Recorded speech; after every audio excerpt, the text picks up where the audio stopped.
think I'm live on YouTube. Or I should be.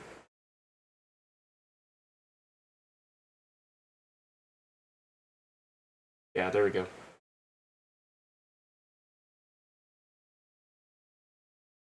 Okay. Hopefully that's all good. My formatting's weird on YouTube, so I'm gonna have to fix that.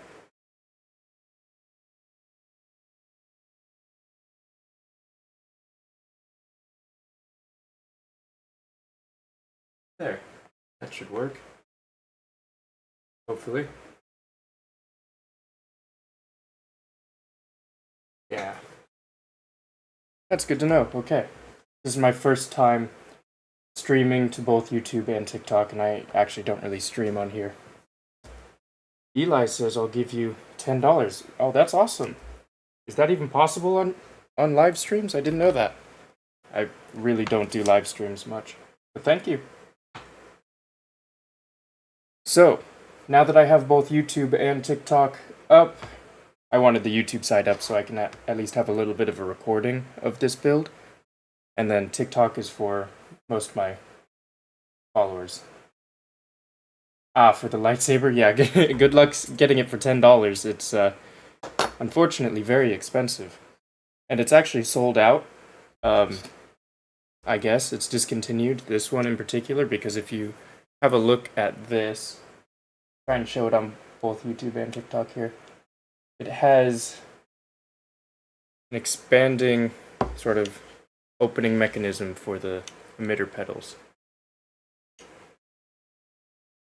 And I guess that's really complicated to make, so it's been discontinued, so I kind of have to find these secondhand now.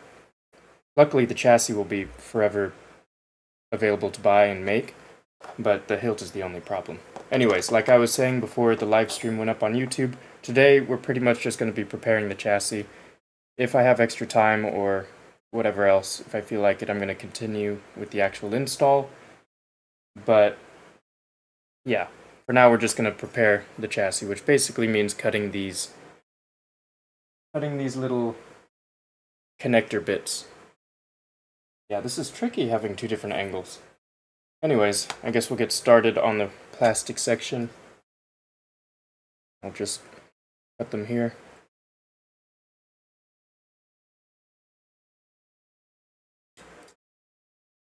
If you guys have any questions, feel free to ask. I'll be checking both the YouTube and TikTok chat as much as I can. I can figure out where my YouTube chat went. Let's do the pop-out chat, and there we go. So hopefully that'll work.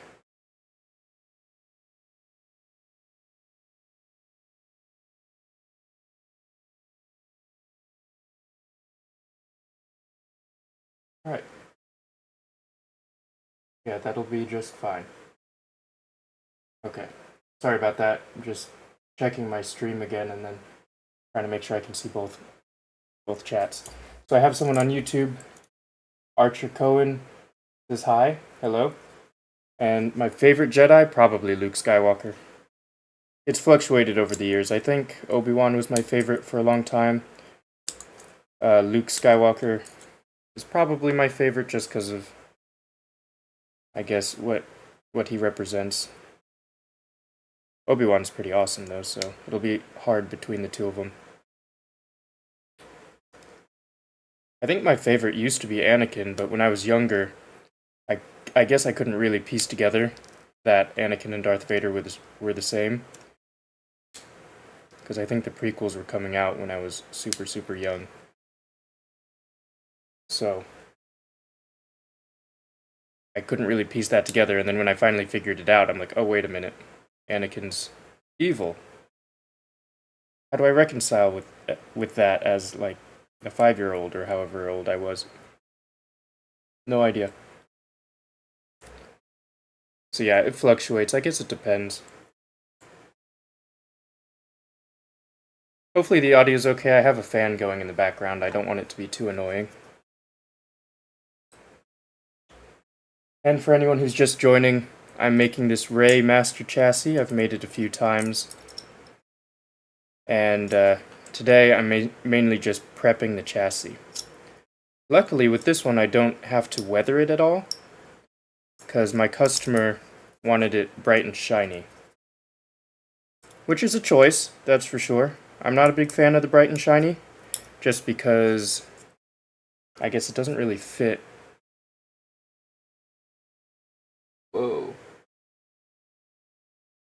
I guess my AirPod just connected to something.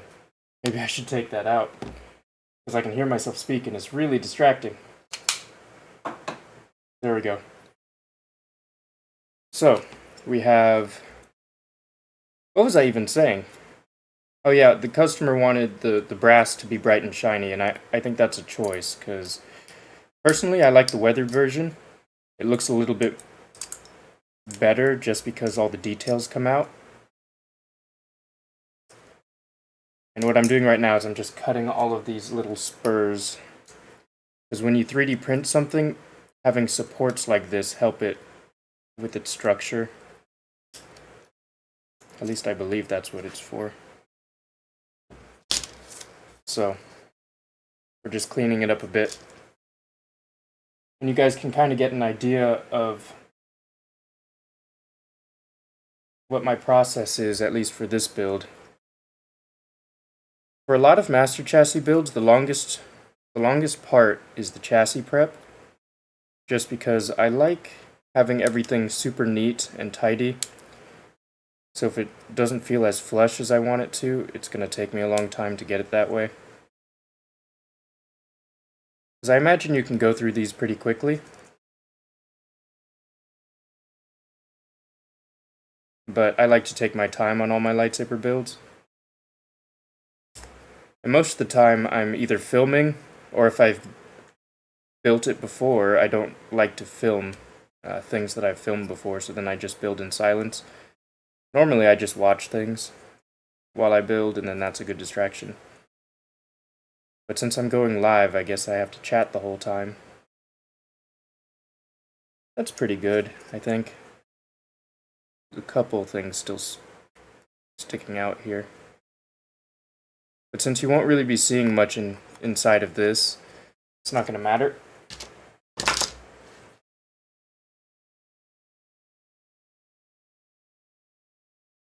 Yeah, I have Finn here on YouTube saying, I like chassis with a brass copper look. I do too. Particularly, I like them when they're a little bit weathered, just because, at least with something like this, all the details come out. You want to have a look here. I'm going to show it to both YouTube and TikTok. It's harder to see the details when it's bright and shiny, but it does make a little more sense to have the insides of a lightsaber be cleaner, supposedly, unless it's getting damaged or whatever it may be from the heat that it generates. Because it's not like outside weather conditions is going to mess it up. So I pretty much got this one all set up. This here, I'm showing it to TikTok. This is the switch sort of chassis section. This will basically be permanent inside of the hilt right here. For YouTube, there you go. Basically going to be permanent in there, and it's what allows the cog wheel to turn and hit the button at the very end, and then activate the lightsaber. It's also going to house the NeoPixel connector, where the blade is going to connect.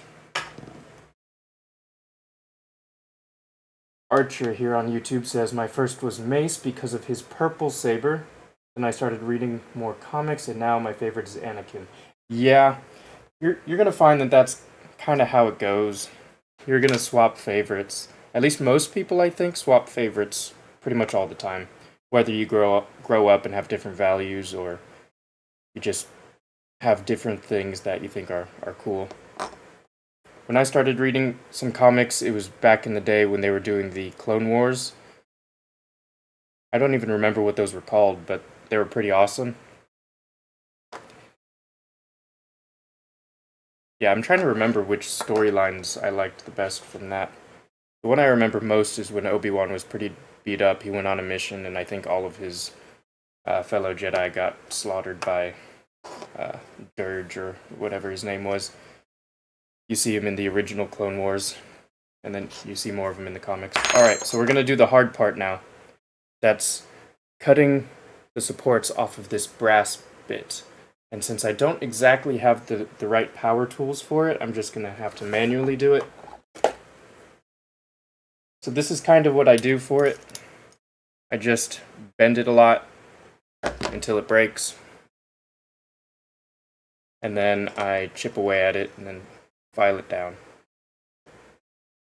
Not the most efficient way to do things, but it's what I have. Go. Yes. I have to be a little more careful with this one. Just because any kind of scratches or whatever is going to show up easier on the non-weathered brass.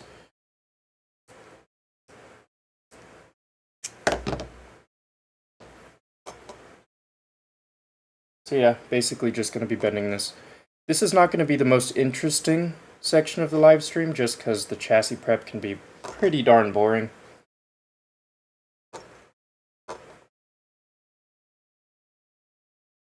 Let's see here. Yeah, if any of you have questions, feel free to ask. It might slow me down a bit for building, but at least it'll entertain me and you guys a bit better.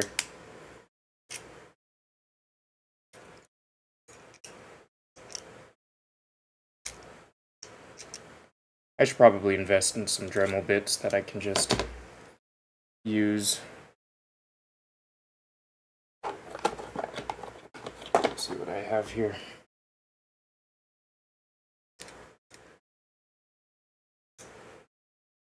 And kind of. You know, I feel like I remember. Where did my tools go? Is this the one? No. I have another pair of these blue wire cutters that I use to cut things that are metal. Because this one's one that's not damaged. I want to find one that is a little more damaged, so I feel better about using it on metal, because you're not supposed to. We'll see.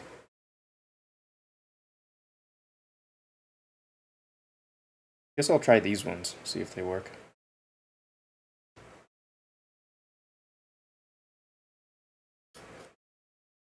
Maybe. I think I'll start easy. And just... There we go, that's better. Yeah, it's been a while since I've installed a Rey lightsaber, so I forgot what I developed, or what I figured out is easier. There we go. Super easy. Should have just done this from the start. Trying my best not to have these tiny metal bits go flying into my eyes or something.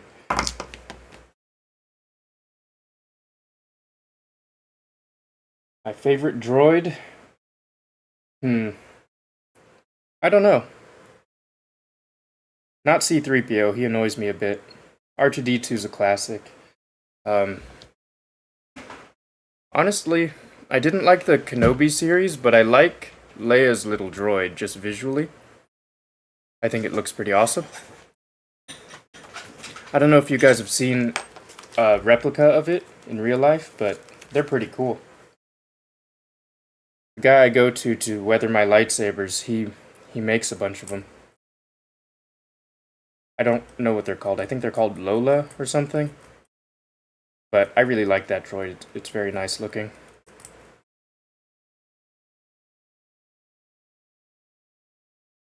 Or BB-8. No, not BB-8. What's his name?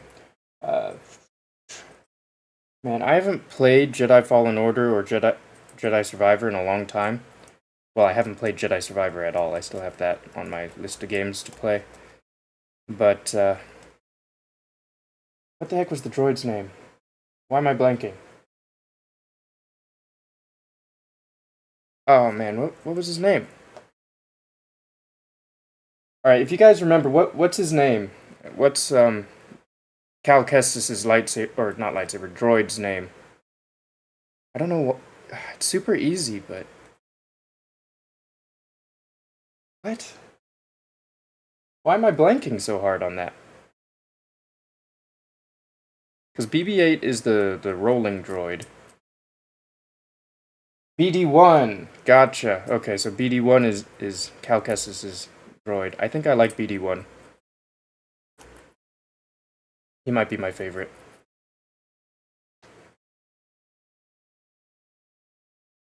Yeah, I need to play Jedi Survivor. I only played a very little bit, but then I got distracted with other games. I've been playing a lot of video games recently, trying to get back into it. Maybe I'll live stream it. I don't know if I want to live stream it on my lightsaber channel, though. It'd be a bit weird. There we go. I think that's pretty much prepared. If you guys want to have a look, you can kind of see where the supports were. They feel pretty smooth to me now, and you're not going to be seeing them, so... If I can focus, there you go, you can kind of see where they are. But since you won't be seeing them, and they're out of the way, this section of the chassis is what holds this guy. There you go. So this plastic bit is what goes inside of this section. So as long as it's not obstructing it, we're all good. Now let me clean up this. This is where our crystal's gonna go. I will be using a real quartz crystal. Hopefully I still have some of the right size. If not, I'll have to go hunting for them. Those can be pretty hard to find.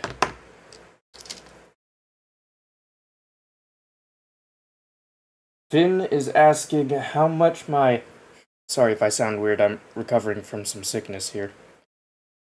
But Finn says, how much was your MB Saber's Metal Master? Well, I got it on some pretty heavy discounts, and this was before Shapeways went bankrupt, and before they came back. So, I got it on pretty good discount, but it was still pretty expensive. Let's see. It's in a vintage Graflex, and that's pricey. Vintage Graflex is roughly $350 to $450, depending on what you find. And then I also used vintage grips, which cost me about $40-ish, if I remember correctly. I did end up getting a vintage bubble strip as well, I just haven't put it on. That cost a good amount of money to get that calculator, forgot how much. Vintage rivets as well. But if I ignore that and just do the chassis, I think I spent about $2,500 in total. Maybe closer to $3,000 when you include the hilt and stuff. So, yeah. Yeah, Archer, I'm okay, just recovering from a little bit of sickness. Not too bad. Normally when I get sick, it's very, very bad. But this time it's just slight.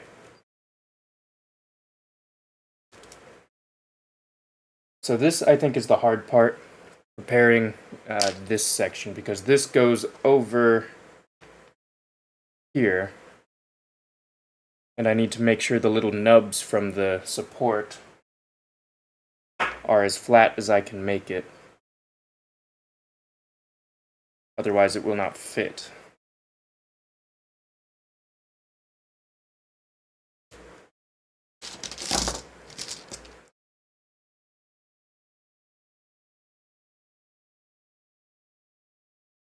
Yeah, sorry if this is a bit boring.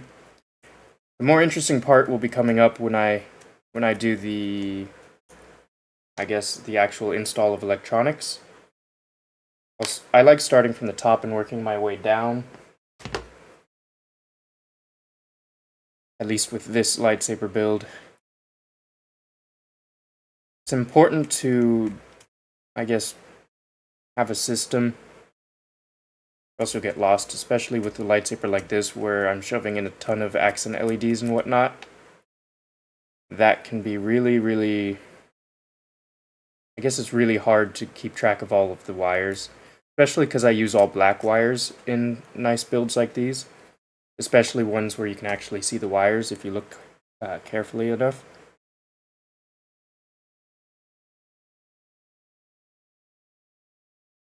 So yeah, this can take me a while, just getting this all situated.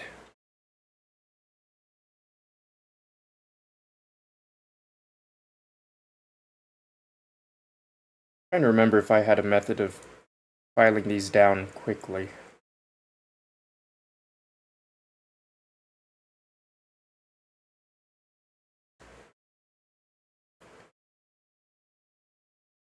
Probably use my Dremel,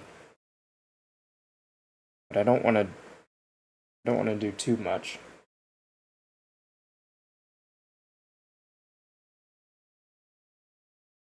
Alright, I have a question for anyone in the chat. Have you guys watched any of the Star Wars TV shows? Because I've only watched a few, and it's been a while. I want to know your guys' opinions. I hear Andor is really good. That's the only one I'm inclined to be watching. The last Star Wars TV show that I saw was Kenobi, I think, and I was very disappointed by it.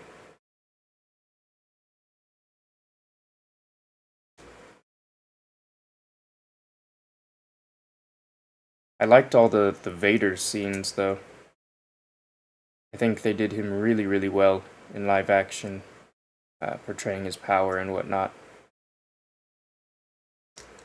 My whole problem is, for the Kenobi series, Kenobi really wasn't going through the character arc I was hoping for. They didn't really focus on him much at all, especially his development.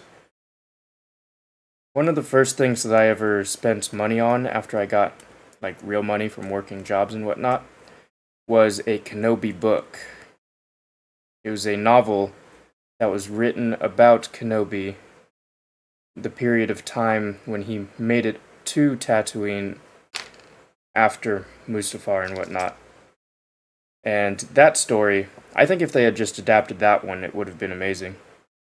But it's basically him in hiding, trying not to be a Jedi, trying to reconcile with the fact that he basically just killed his brother, or his Padawan, or whatever.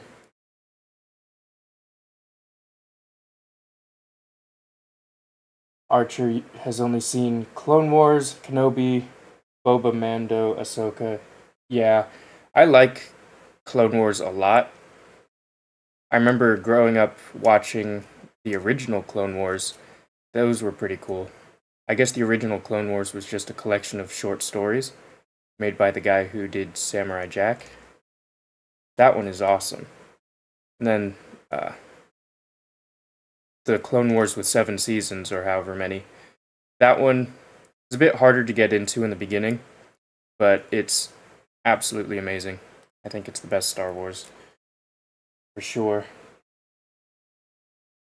Am I excited for the Mandalorian and Grogu movie? I don't know. I really liked The Mandalorian. I only watched the first season, though. I never watched the second season. Definitely didn't watch the third season. The movie, I am excited just because I really, really like seeing Star Wars with full movie budget, modern day CGI and special effects and whatnot. That is my favorite thing. And I appreciate that hopefully this movie is going to be showing some unique aspects of Star Wars instead of just constantly showing the same kinds of stories all the time. So hopefully they'll show a little bit more of the underworld. I don't want to use that one. So we'll see how it goes. I don't know if you guys know, but I occasionally work in the film industry as a stunt performer. And I do some background work as well just to fill the gaps, but I know some people who have worked on the new Mandalorian movie. And all the TV shows, actually. But, yeah. It's hard to tell when you're working on these things whether they'll be good or not. Especially with a series or a franchise like Star Wars where everyone has different opinions on what's good and what's not. But I'm pretty excited to at least see some cool Star Wars stuff on the big screen again. I really don't think they need to make it too complicated. Keep it simple. Have a nice story between him and Grogu.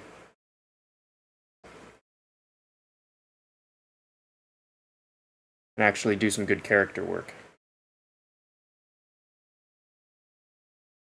Alright, hopefully this is a little better. Which part? This one. Still no. Alright. How am I going to do this? Do I have a better file? Maybe. Let's see. Okay, so maybe this file is going to be a bit better. I can't remember how I did this in the past.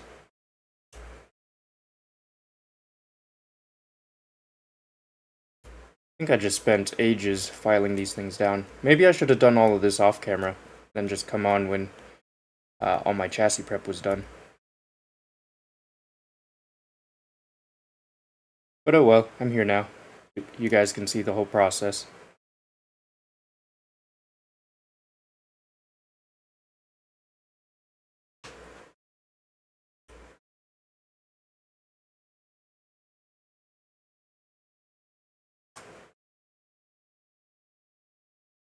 Make a McDonald's themed lightsaber. Maybe. I'm trying to get into more custom hilt making. I don't know if any of you know, but there's something called the modular hilt system that the custom saber shop uses. And they have a bunch of different parts of a lightsaber. So they have extensions, they have grips, they have emitters and pommels, and then you can kind of put them together, get them powder coated. I guess you could etch them, texturize them, etc. And basically make your own custom lightsaber from scratch, at least the hilt portion. And I've been spending a little bit of time trying to make my own. Unfortunately, he's out of the country right now, so it's going to take a little bit for him to get back to me on everything that I want to make.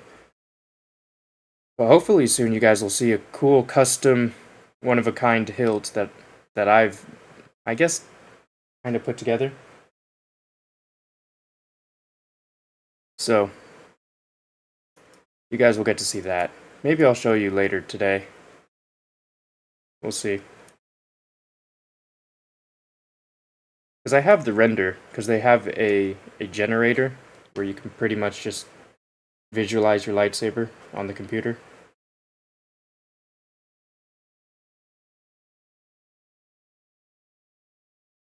Man, working with these tiny things is really difficult.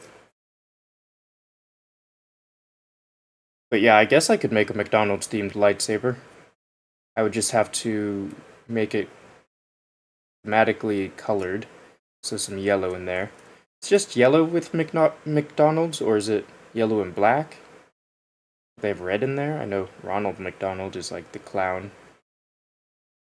Not sure. And I haven't gotten into custom font making, but I guess I could try. Maybe one day when I have some time. See, that would be the smart thing to do if you want to make some good money, is make some lightsaber fonts, because you just make it once and sell it a bunch of times, and then there you go. And of course, you can update it every now and again, but yeah, I always thought doing something like that would be great. Because it's a lot nicer being able to make something once and then sell it a bunch of times, rather than what I do is I make each individual thing for each customer, even if it's the exact same, like this Rey lightsaber. I can't just make it once and sell it to a bunch of people. I have to make it a bunch of times for people. For each person.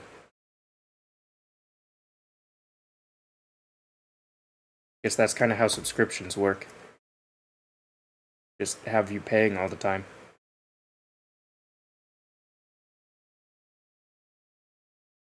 Hopefully I'm getting a little closer on this. For anyone who's just joining, I'm making this Rey Master Chassis. I've made it a few times. And right now I'm just doing a bunch of the preparatory work. So I haven't gotten to any of the electronics. Basically just preparing the chassis, making sure all the parts fit together. I'm currently filing down what's left of the support structure, because the supports cause issue with the parts going together. So I need to make sure they're as flat as possible. I wonder if I have... I might be able to use my Dremel. It'll be a little loud, but I can get this done a little quicker. There it is. I'm trying to find all my tools. There we go.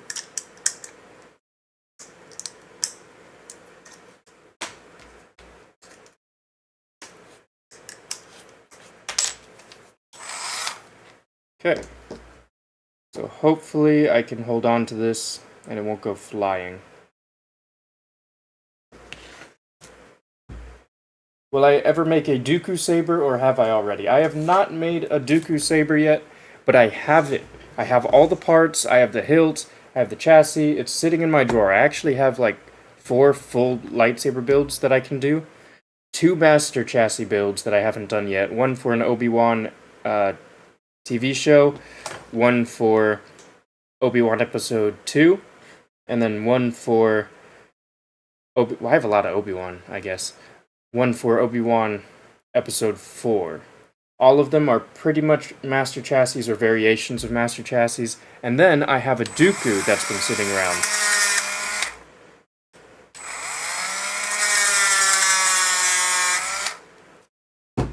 Okay. That's much faster. I should just do that. Sorry if it's a little loud for you guys. Have I made Starkiller's lightsaber before? I have made his first lightsaber, the one with the exposed crystal chamber. I think I've done that twice, maybe? Or maybe I've just done it once. I can't quite remember, but you can find the video on my YouTube channel. I do not know whether or not I have posted a build video of it, but I know that the completed one, the video I made showing it off for the customer who commissioned it.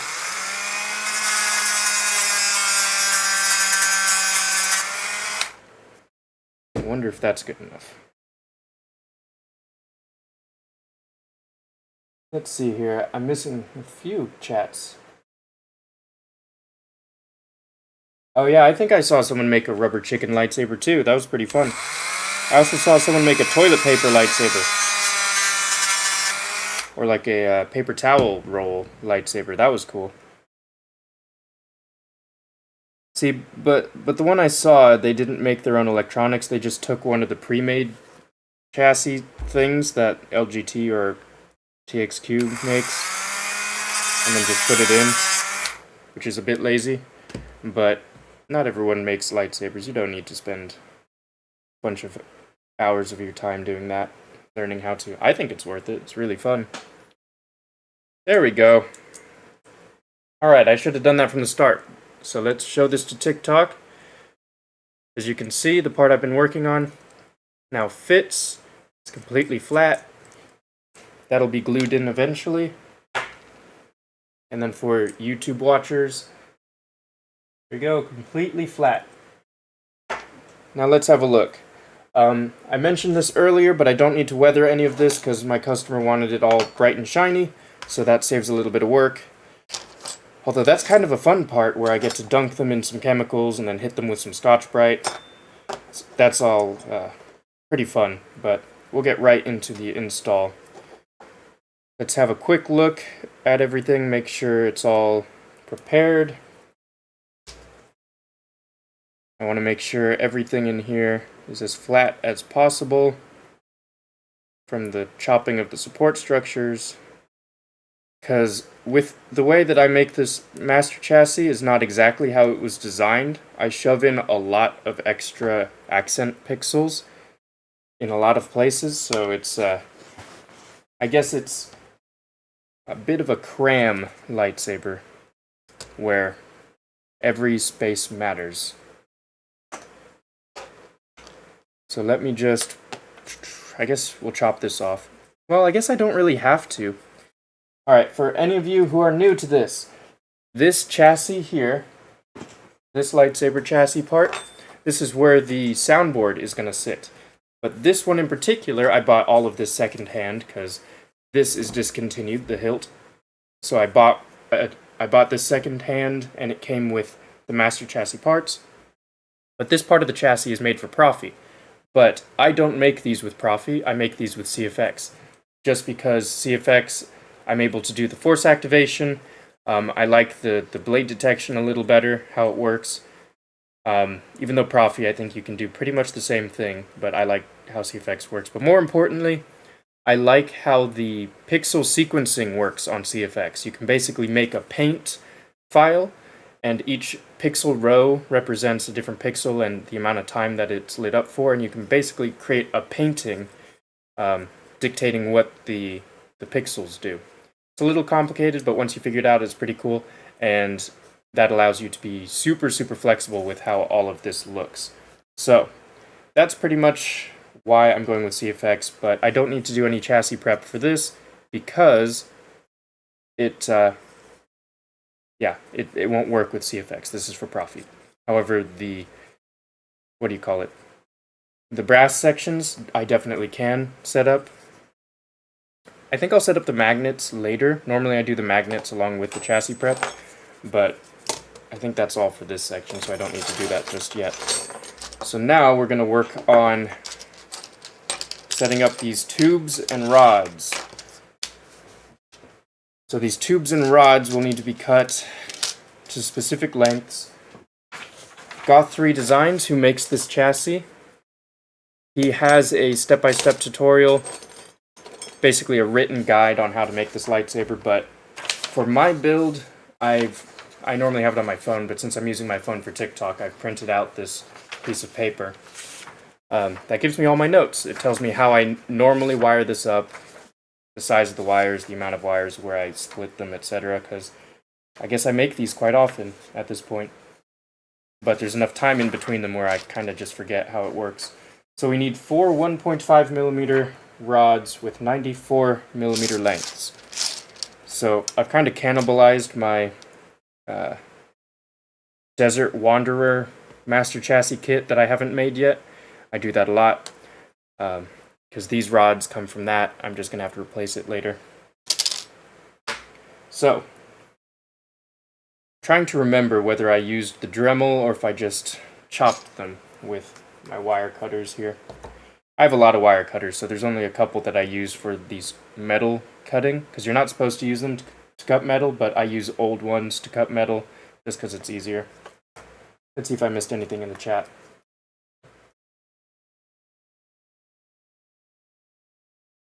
I might need to put in an order for one. They all look so detailed. Yeah, they're super detailed, but they are very expensive.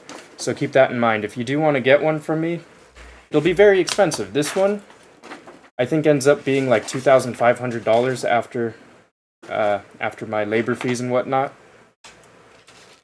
Because buying the thing on its own is like $1,600, something like that. You can kind of get it down a little bit further these days because the lightsaber market's a bit cheaper, so it's possible to do it for less, but you have to find each part for less. Anyways, let's see, we've got 94mm. So let's move it to 94.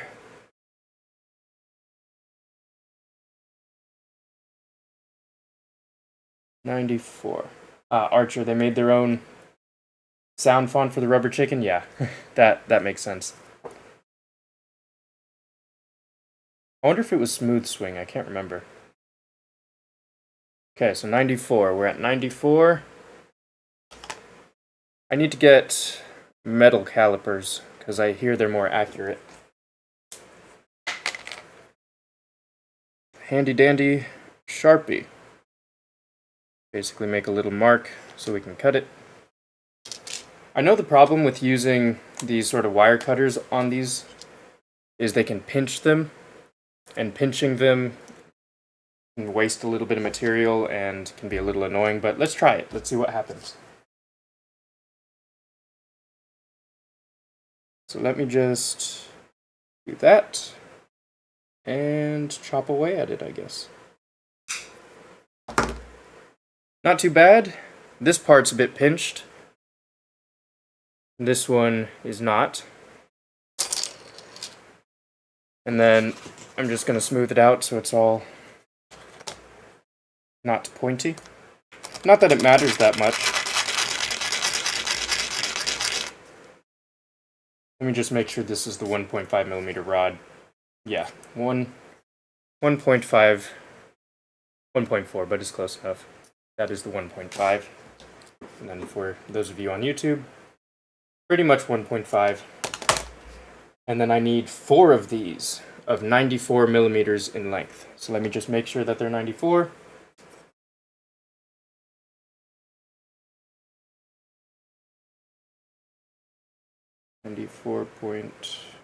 It doesn't need to be super exact, because a lot of these ends get hidden in sections of the build that don't necessarily require the super exact cuts. So I need to get 4 of these. VR Dummy on YouTube says, "Hi Avery, I've never been on your streams before." Yeah, I don't stream very often. I'm hoping maybe I can stream a little more. My thing is, I kind of like to do my builds and whatnot in silence. I like to watch YouTube. I watch anime on my phone. It's a little tricky trying to build something and watch anime at the same time, especially with subtitles, but, you know, you make it work. I make it work. But, yeah, it's a little bit more annoying to film my stuff, both for YouTube build videos and I guess for live streams. It's a little bit annoying to have to talk all the time or position my camera. At least with live streams, I don't have to position my camera all the time, or at least I don't have the ability to do so and make it look good. Because I only have my phone and then my camera. My phone is TikTok, my camera is for YouTube. And I don't really have a way to switch between the different angles. Maybe I'll get more sophisticated in the future. But yeah. VR Dummy says I like to do things in silence too. Yeah. It's something you kind of have to get used to when you make videos, and I guess that's something you sacrifice. You don't really get to enjoy your hobbies in peace. I try my best though, but that makes my life a lot harder. Because I tried for quite a long time to just film my stuff in silence and then do voiceovers, which works, but it also adds a lot of extra time where I have to write my script, even though it's not too complicated. It does take time. And then cut things, cut my video. So it's a lot nicer to do my editing and make my videos. It's a lot faster too when I do voiceover or when I talk at the exact same time as I build, because it kind of gives you a guideline on how to edit. There we go, 2 out of 4. Really hope I have enough of this, enough of these tubes, or enough of these rods. Okay. So that's 2. See, it's a lot easier after the first one, because then you can just use the first rod to sort of measure out the rest of the rods, and then you don't need to do the marking. So let me just make sure it's all flat. And then, don't want it to go flying. Still went flying, but not too far. I bet I have a bunch of these rods just sitting behind my desk or in random places just from them going flying. If you guys do this yourself, just make sure you wear some safety goggles or glasses, because it's possible to get these things in your eye, and then that's, you know, not good. VR Dummy on YouTube says, "I'm getting my first lightsaber this week." That's awesome. I gotta say, the first lightsaber you ever get is one of the best feelings ever. Especially if it's a NeoPixel one, because I remember when NeoPixel was just invented, or at least when I just discovered it, because I got into lightsabers back probably in 2013-ish, but I didn't get my first lightsaber for a few years, and then NeoPixel didn't exist until, I'm guessing, between 2016 and 2018. Because when I was building my first lightsaber in 2017, I think, NeoPixel was not a thing. Smooth Swing was also not a thing, which is pretty crazy to think about. There we go, we have 4. 4 1.5 millimeter rods at 94 millimeters in length. Pretty much 94 millimeters. Doesn't need to be super exact, but good enough. There we go. It's 94. But yeah, NeoPixel must have happened between 2017 and 2019, because I got out of lightsabers for about a year because I was busy. And then when I came back, NeoPixel was a thing, like in 2019 or something. Then I got my first NeoPixel in 2020, and I think I was a little late to the party. But I remember when I took it out of the mail, it was awesome. It was one of the coolest things ever. And that's probably why I continue building lightsabers to this day, because NeoPixels are way cooler than having just the LED inside of the hilt shining through the blade tube. Alright, so we have those 4. What's next? 2 36 millimeter length rods. Do I have enough? I should. I need to buy more of these. 36 millimeters. Let's see here. 36. Oh, thanks for the 99 cents, VR Dummy. That's awesome. You might actually be one of the first donators I've ever had on a live stream, which is pretty cool. Thank you very much. What saber did I get? Archer is asking from YouTube. I got... You guys should look this up, because this is a really, really cool lightsaber maker, one of the originals who does custom work, but RO Lightsabers. I think his website's like R O dash lightsabers, something like that. But I didn't get one of his super fancy ones. I got a Ram Coda that he made by hand. 36? Is that what I'm looking for? Yeah, 36. That he made by hand. I got it in 2016, I think. But then I had it upgraded to NeoPixel around 2020. And that is what I had as my first NeoPixel. Okay. Whoa. Yeah, these rods just go flying. Let's see here. Anyone? A random dude followed the host. Well, thank you, a random dude. Welcome. Hopefully you enjoy my videos. I think I want to post a little bit less about my lightsaber builds on TikTok at least, and I want to leave them just to full-length videos. So I'll make full-length YouTube videos on just me building the lightsaber, where I edit it, do my voiceover, whatever. That takes a lot of work. And I think for TikTok, I'm going to try my best to do just shorts content, similar to what I was doing with the crystals, the custom Kyber crystals, because I like those. Or with the lightsaber display stands, I like making those. Those are pretty easy. They're also a little bit easier to digest in shorts form, so people watch them more.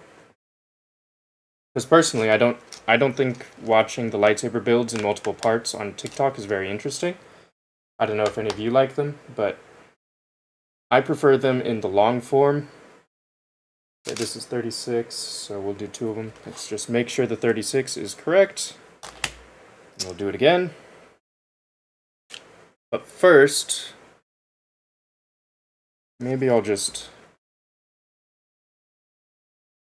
Because normally what I do with these pinched ends, because obviously you don't want to use the pinched ends in the build, for you on YouTube, these pinched ends, I don't like using them in the build because they're ugly, even though you're not going to see them. They're a bit sharp, so I'm worried they might cut something. And I just like having things as perfect as I can. VR Dummy says he has to go. Alright, well, thanks for joining. I appreciate your participation in the stream. Hopefully you can come back later. But yeah, normally what I do with these pinched ends is I just sand them down or file them down, but maybe it would be better if I just chopped them. I don't like them going flying, though. What can I do about that? We'll see. There we go. I just put my finger up there, and that worked. There we go. Pretty smooth. Not bad. You guys on YouTube can see, not bad. Lightsaber looks sick. Yes, it is one of the coolest lightsabers. If you guys want to see a finished one, I have some shorts that did really well on TikTok. You can check out the full-length video on YouTube too. So let's go ahead and chop this second 36mm rod, something like that. And then it's gonna go flying again, maybe? I don't want it to go flying.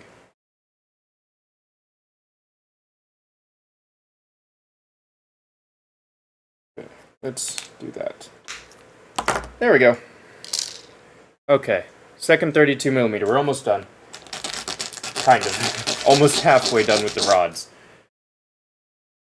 Okay, pretty rounded off. YouTube.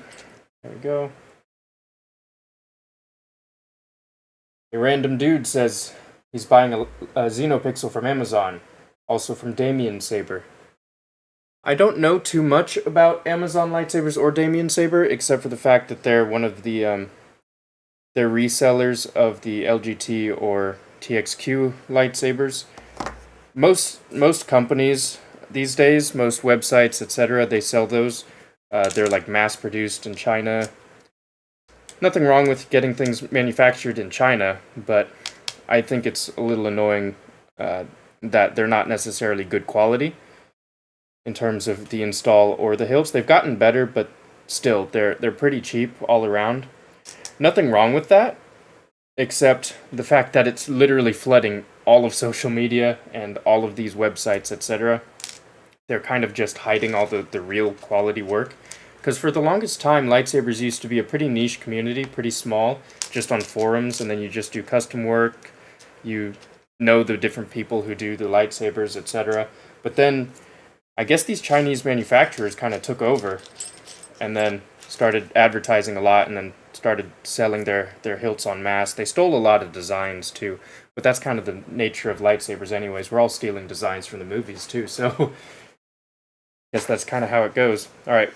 Let's see here. The next step. 2 1.5mm rods with 27mm length. But anyways, with the Damien Saber, I don't know anything about them. As long as you're getting it from, you know, the price that you want, don't spend too much. Make sure you're spending a good amount. Because a lot of these resellers, they upscale the price, or whatever you call it, and then you spend too much money on something that costs way less from a different place. So make sure you're buying it from one of the cheaper places, but make sure that's a reputable place. I think drop shippers are the main issue, where they're basically selling straight from the factory, from what I understand. And then resellers, some of them get their stock in hand, and then they can check it for quality purposes, and they'll do in-house work sometimes if things go wrong. Those are the guys you want to work with, because they'll, you know, be support for your lightsaber. Because if stuff goes wrong, which inevitably something will go wrong with those lightsabers, you want support for it. I think I've had Damien Saber reach out to me. I don't really work with a lot of those companies, just because I don't know. I'm not too informed on which companies are good and which ones are bad, because there's a lot of bad ones out there that'll rip you off or have terrible customer service. So I try my best not to take those. Sometimes I do, just because I don't know any better. I think I did that a lot earlier on. I only did a couple, though. I did one straight from the LGT store directly, which I knew was okay. And then I think I did one from Art Sabers. I don't know anything about Art Sabers, other than their prices seemed pretty good and they were nice to me. So, that one, I'm not quite sure if they're a good company or not. Hopefully they are, but their prices weren't overdone, like a lot of the other ones that sell the same products. Okay, so now we're doing the 27mm. We just need 2 of those, and then we're pretty much good on this section. And then we're working on the tubes next, the 4 tubes. But anyways, yeah, what I'm trying to say with the cheaper lightsabers is there's definitely a place for them. I have a couple of them on hand, and they are super useful. Especially if you want them to be, like, used. If you want to bash them around or whatever. You never want to use one of the ones that I make, for instance, to bash things around. Just because they're freaking expensive. Why on earth would you want to risk that? Plus, the internals are pretty delicate sometimes. Well, with the Master Chassis, they can be a little bit more delicate just because there's moving parts like motors and whatnot. There we go. Like, I have a lightsaber that was sent to me by Imperial Workshop, and it's fantastic. I've used it for some stunt stuff that I did. And working on some, I guess, a fan film for a friend. And it's great. I think you always need a cheaper lightsaber where you don't really care if it gets bashed up or whatnot, but if you want something of higher quality, if you want something closer to the movies, definitely don't go with one of the super mass-produced lightsaber places. Archer says that he recently bought a new hilt from Saberforge, believe it's called the Defiant Mark II. Yeah, I know Saberforge. I was looking into Saberforge back in 2013. They've been around for a long time. I hear that early on, they weren't very good. I don't remember why. Maybe they just didn't live up to their promises or their quality wasn't good. But I think these days, they've fixed a lot of that. So, that's pretty good. And their stuff is cool looking. And they have a lot of their own proprietary electronics or whatever. They're not the best, but they're not the worst.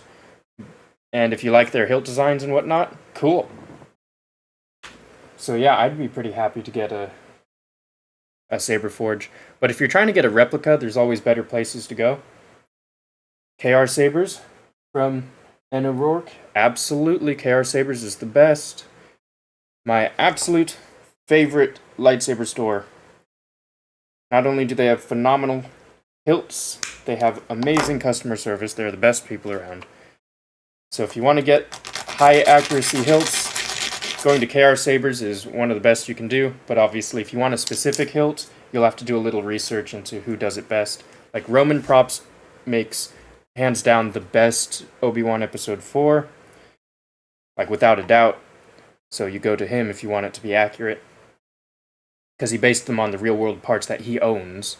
He got his own versions of the real-world part lightsaber. There we go, we have this rod, one more rod to go. And Roman Props also makes a really good Graflex. My first 2 lightsabers were Roman Props Graflexes. They're not as good as he makes them now, but they're still pretty good. There we go. That should be the last rod. You need a skinner core, like a skinnier core for Saberforge. You know, when did people start calling them cores? Because I have no idea. I don't know where that came from. Because they used to... Oh. My TikTok live got shut down.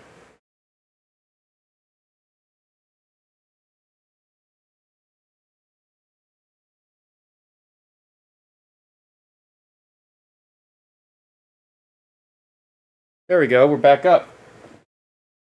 That was annoying. Let me go back to my TikTok. When did that get shut down?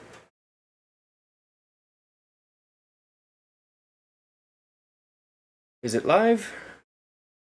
People on TikTok, let me know if this is live, because for whatever reason, TikTok shut me down. They said I was inactive, which is weird.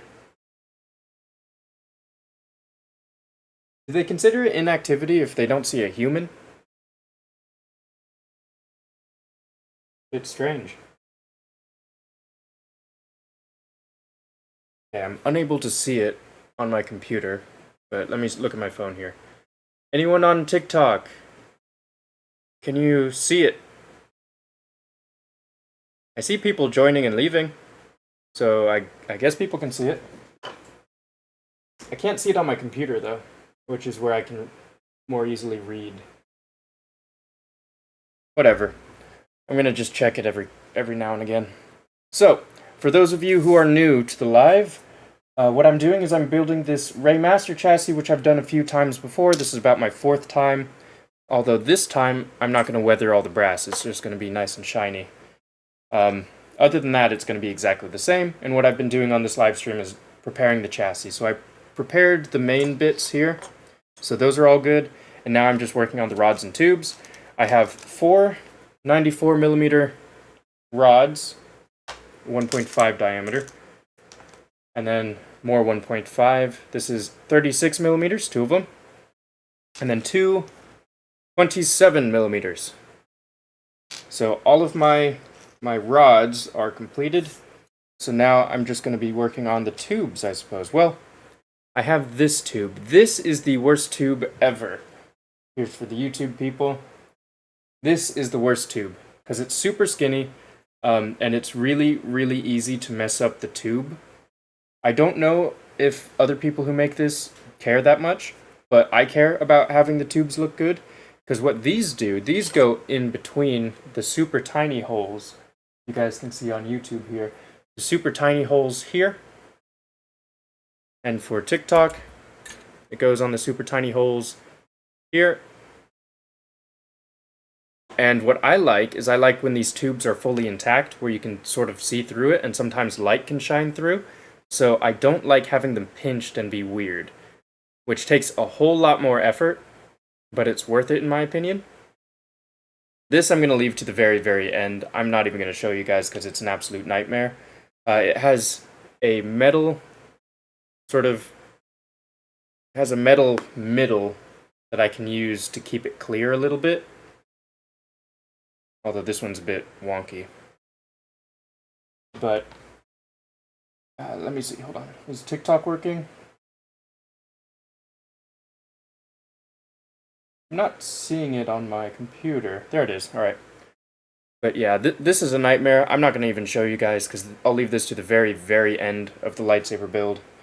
But it's a pretty big nightmare because they're super tiny, like a couple millimeters in length once you get it cut to the right size. And then you have to sand it to make sure that the holes are open, or at least that's how I like it. So that's a nightmare. But we're going to just leave it. Leave it for later. Now, let's work on the tubes. I need 4 of these at 33mm. So let's see. Let's get 33mm on my calipers. There we go. So now I have my TikTok live open. I have 13 viewers on there. Awesome. That is pretty new. I don't really get that many viewers on the lives. And then YouTube, I have no clue who's on YouTube, but I've been getting some pretty good activity from Archer over there, which I appreciate. So,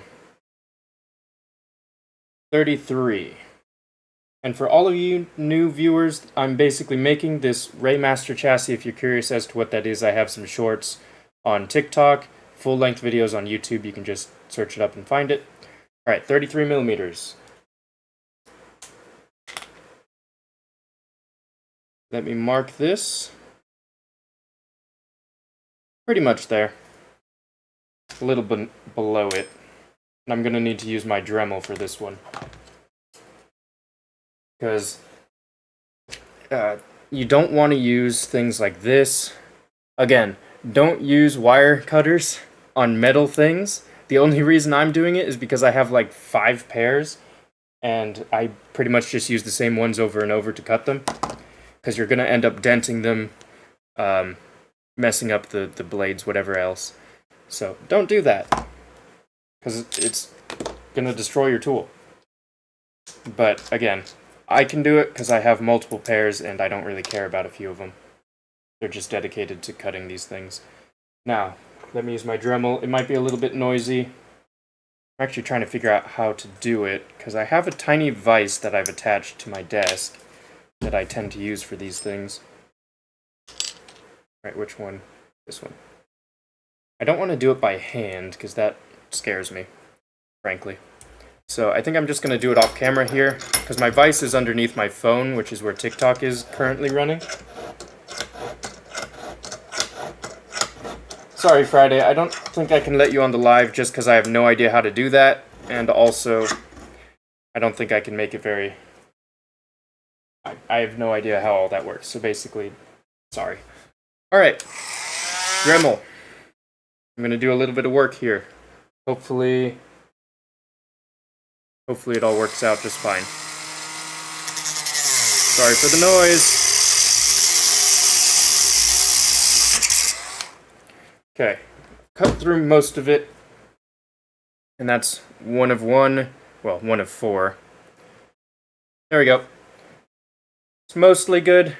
I'm just going to use the sandpaper to make it a little better.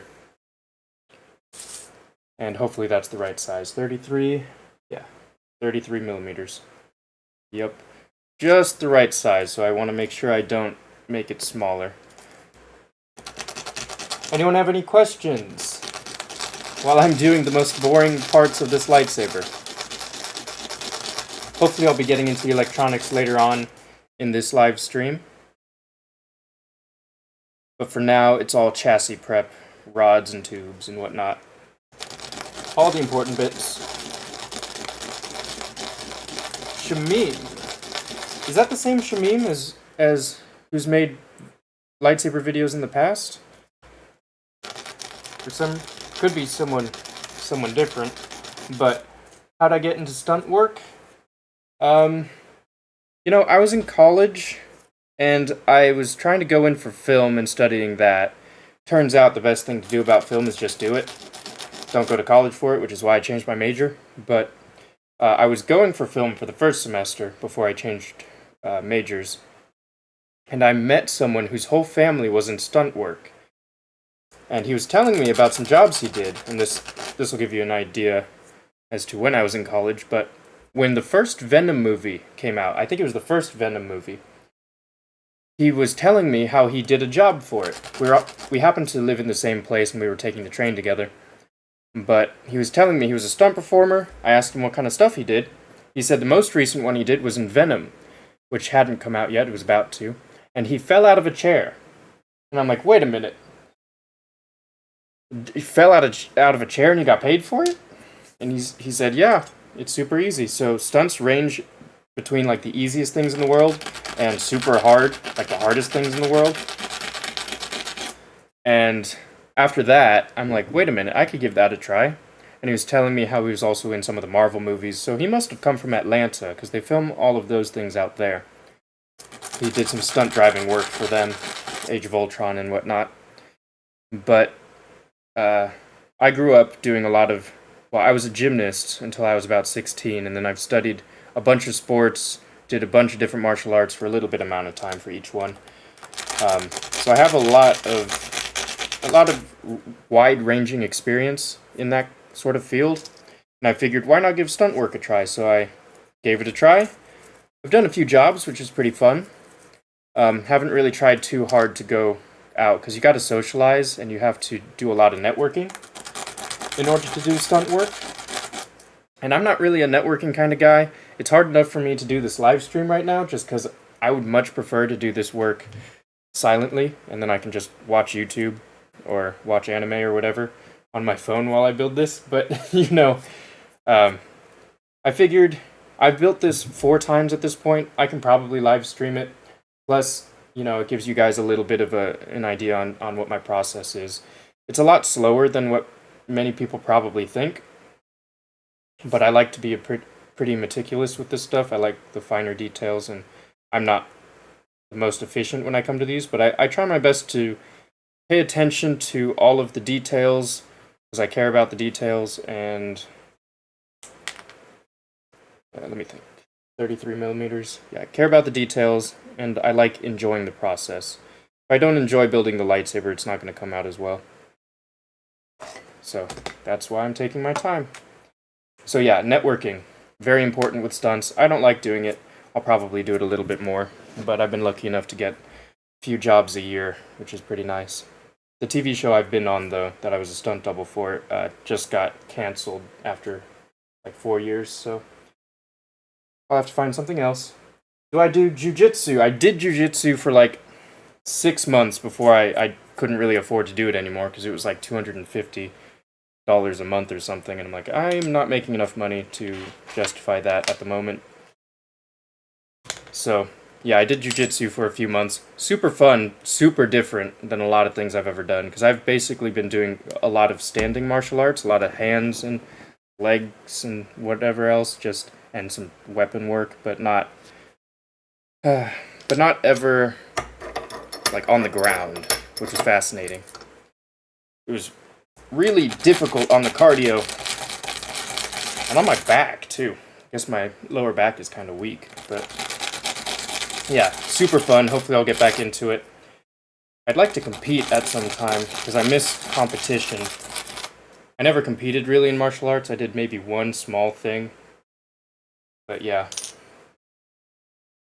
Anyways, I do have experience with some jiu-jitsu. With Jean-Jacques Machado out here in Los Angeles. Same guy who taught Joe Rogan, apparently. It's pretty cool. He's missing some fingers. And he's awesome. Super nice. Super awesome. Let's see. Took you all night installing yours and you fried your first Profi board. I've been there. I've fried multiple soundboards. Like, more than I can even remember. Not that much, but, you know, you don't want to fry more than one. You don't want to fry any, but, you know. I have fried multiple, and I've had to get them sent to repair. I still have some that either I broke or came broken. They're all in here. That I still need to get sent out to be fixed, because I don't know how to do that. So, yeah. You'll have to find... Luckily, Profi board's not the most expensive board.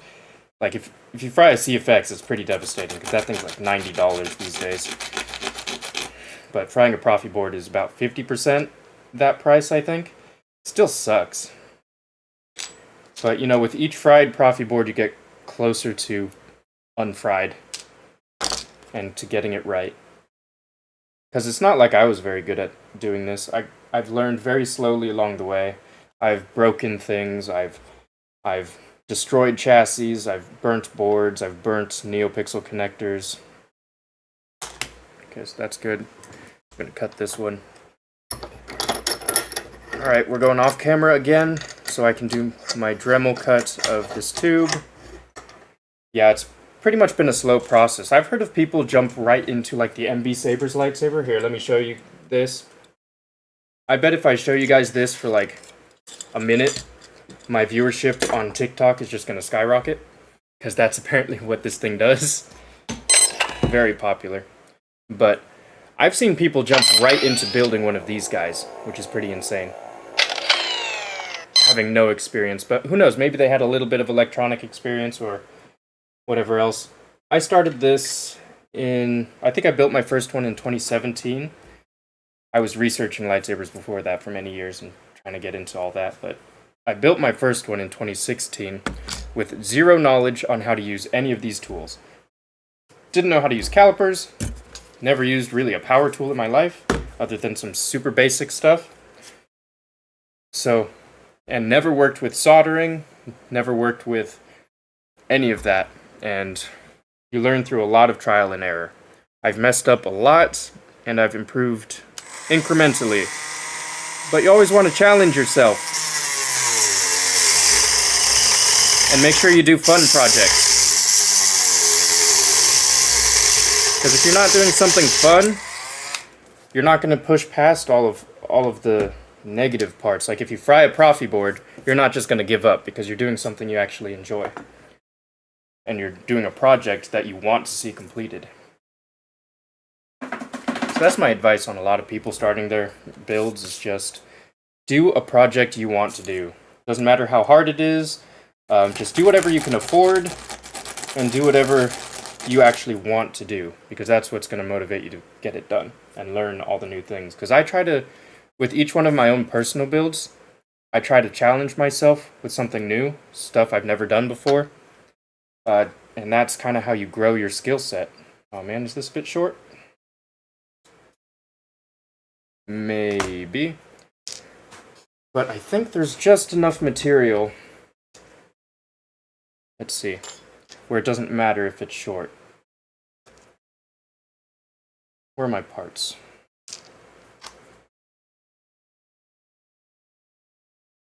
Yeah. Let's put things together a little bit. There we go. So these tubes are going to go right here. Then they go through the crystal chamber section. Is it upside down? I don't know. If that's that, goes in through here, and then it'll go to this guy. I think we'll end up doing that. Okay, so let's have a look. Is this an appropriate size? So this is pretty much how it's going to be together. It can just fall down. There we go. Kind of hard to hold it together. You know what? I have these rods. Why don't we just put this together?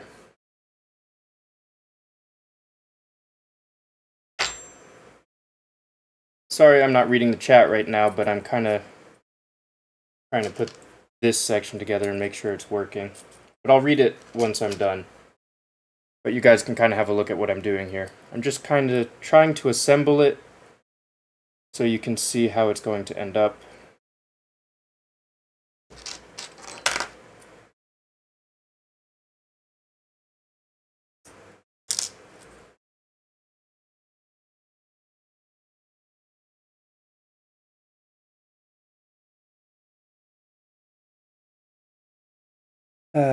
This one's not going in for some reason. Is it the plastic? I don't know. We'll see.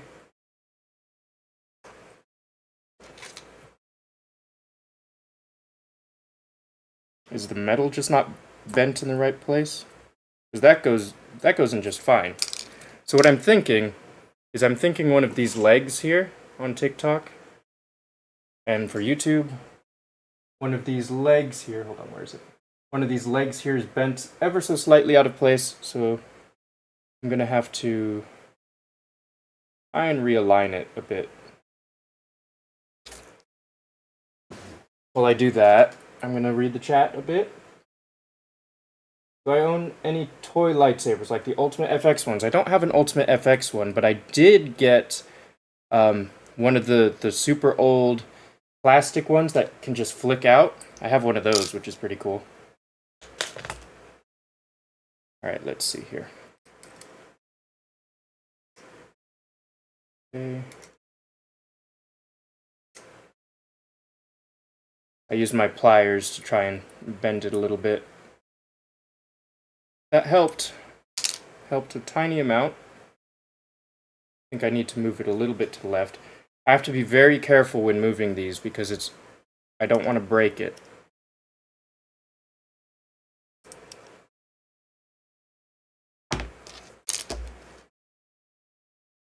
Buying first lightsaber from Amazon, Xenopixel from Damien Saber. You know, someone said that exact thing over on my TikTok. And I'll tell you what I told him. I don't know much about Damien Saber or Amazon lightsabers, but more than likely, like 99%, it's going to be one of those LGT or TXQ lightsabers, which I hear they can kind of be a hit or miss with electronics. I'm not entirely sure. They're not the most accurate when it comes to like hilt replicas. There we go. It all works now, unless I'm using the wrong ones. That works fine. Yeah, they all work just fine now. Good. Okay, for all of you who can see this. But yeah, Damien Saber, haven't heard too much about them. They might have reached out to me at some point, but I don't like to do those collaborations if I can't make sure that they're going to be great. And I don't have all the time in the world to do research into whether or not they're good companies. But yeah, most likely you're getting an LGT or a TXQ lightsaber. Which, not the best in terms of quality or replica, but if that doesn't matter too much, awesome. Because there is a place for cheaper lightsabers. I use them as like when you actually want to use a lightsaber to hit things or to do choreography, whatever it may be, I like having a cheap lightsaber that I don't really care too much about banging up and whatnot. And those lightsabers do a great job. Okay, this is all prepped. That's all good. What was I even doing? I was trying to check the size of the tubes. So let's put things back together. $200. Hopefully you don't break it. You know, sometimes it'll break on its own without you doing much. But hopefully it's made well. I have no idea whether it's made well or not. Atom or Atom on TikTok says I should sell lightsaber shells for builders, like the hilts, like these guys. Yeah, maybe I should. I should get into that. But, you know, I've mainly been doing replicas and whatnot, where I buy hilts that are replicas, the high-end replicas, and then it comes to me and then I install them. But I am just now getting into what's called MHS, which is the modular hilt system from the Custom Saber Shop, one of the oldest lightsaber companies out there, and one of the best. They sell parts for lightsabers, for installs, but the modular hilt system is basically, they make a lot of different variations of emitters, pommels, grips, extensions, whatever you need to make your own custom lightsaber. And I've spent the last couple days making my own, designing my own in their little designer thing. And yeah, hopefully I get more into making the custom hilts because they're pretty fun. A lot of work to get right, especially as a perfectionist. There we go. TikTok viewers, this is what the tubes look like. I'm currently trying to cut all of these tubes to the right length. And basically, I know they're the right length. Let me show it on YouTube now. Basically, I know they're the right length when... Do I have a little pointer or something? Sure. Well, I'll use the other side. When the tube meets this brass tube at the bottom, and this tube meets the tube up here, so you don't see any gaps in between. If you see gaps, then you don't cut it, you haven't cut it at the right size, because those tubes essentially are made so that, well, let me go the other direction. There we go. I think this is how it's supposed to be. But these tubes are made so they hide your wires. This is where you have to route your wires from the very top all the way through this section of the crystal chamber, I guess. So you want them to be at the bottom. So if I can just... There we go. Yep, that'll be just fine. TikTok viewers, YouTube viewers, that is the right length. So we're going to put those to the side. We need to cut 2 more. So let me read the chat while I set this section up.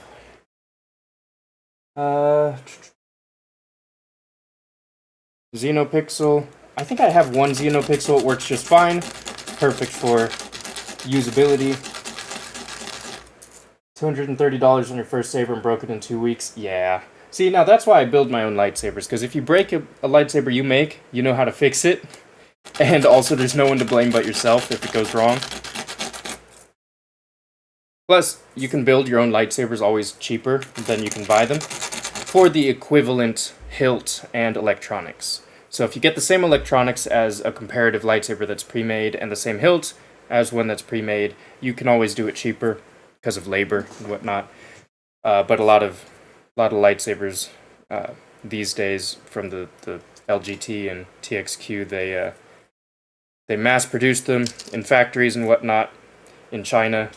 I don't know what kind of labor laws they have in China, but I imagine it's a lot easier to get cheaper labor in China than it is in the United States. So who knows? Maybe labor costs out there pretty much negate the price difference. But in any case, you can make your own lightsaber. You can make better lightsabers for less money if you do it yourself, just because you're saving so much on the actual construction or the labor of it. Okay, going off camera once again, I'm going to use my Dremel to cut this 3rd tube. Hopefully I get back into jiu-jitsu when I can. Yeah, jiu-jitsu was fun. Plus, it seems like something you can do your whole life. Obviously, you have to be careful so you don't screw up your joints and ligaments and whatnot, but yeah, it's very fun. Hopefully soon. Where do I stand with the sequel trilogy? I don't like the sequel trilogy. And I'll explain once I've cut this rod.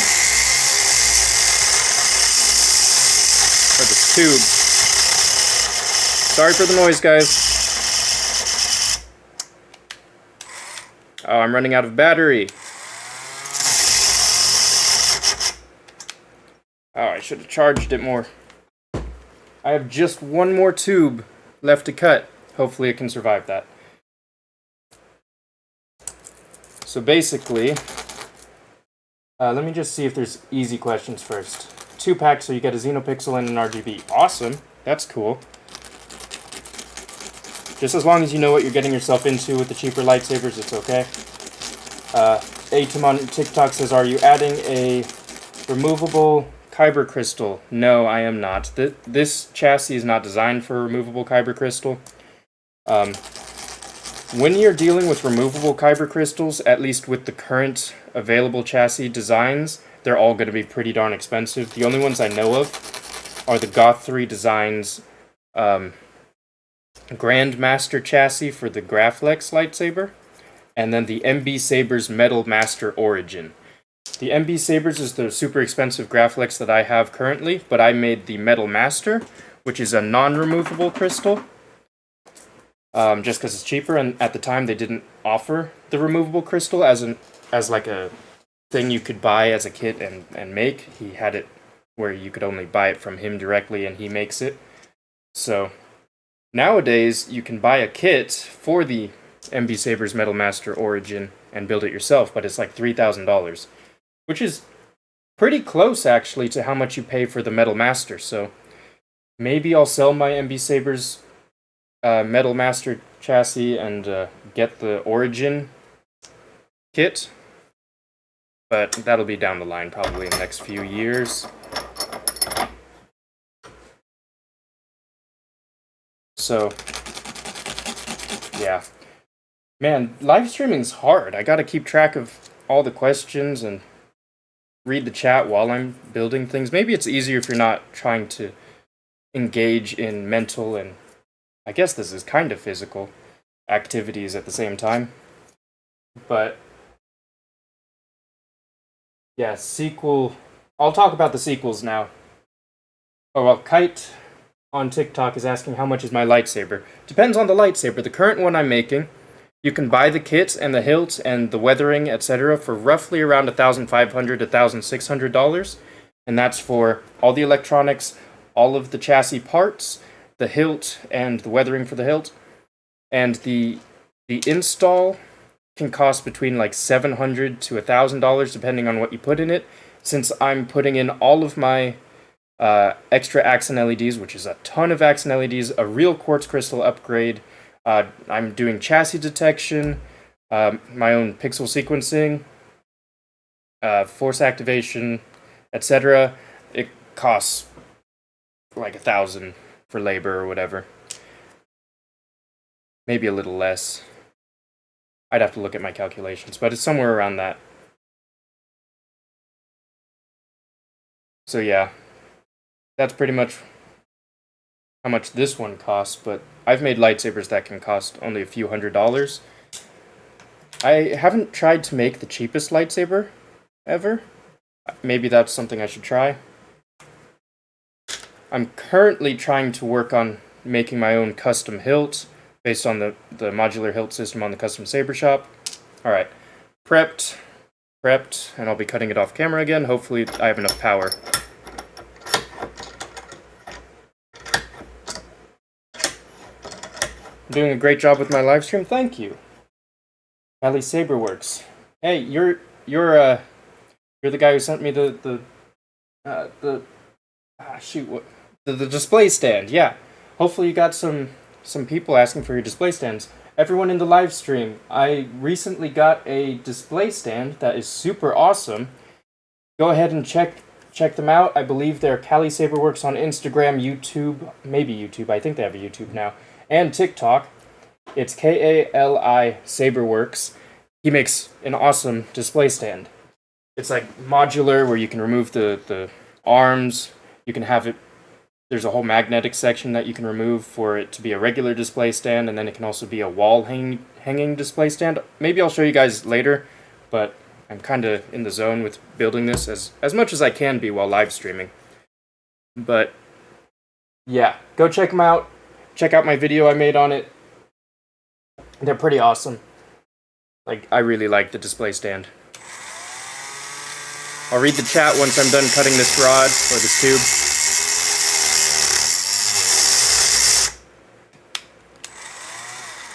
Come on. Damn it. Out of battery. But that's okay. I made just enough of the cut so I can hopefully continue with like a hand saw I have under my desk somewhere. There we go. Handsaw thing. Just gonna try and continue it since I did start the cut already. Maybe I can finish it like this. Again, a lot of these tools I'm probably not supposed to use how I'm using them, but if they work, they work. If they break, I have to kind of pay for another one, but it works well enough for me.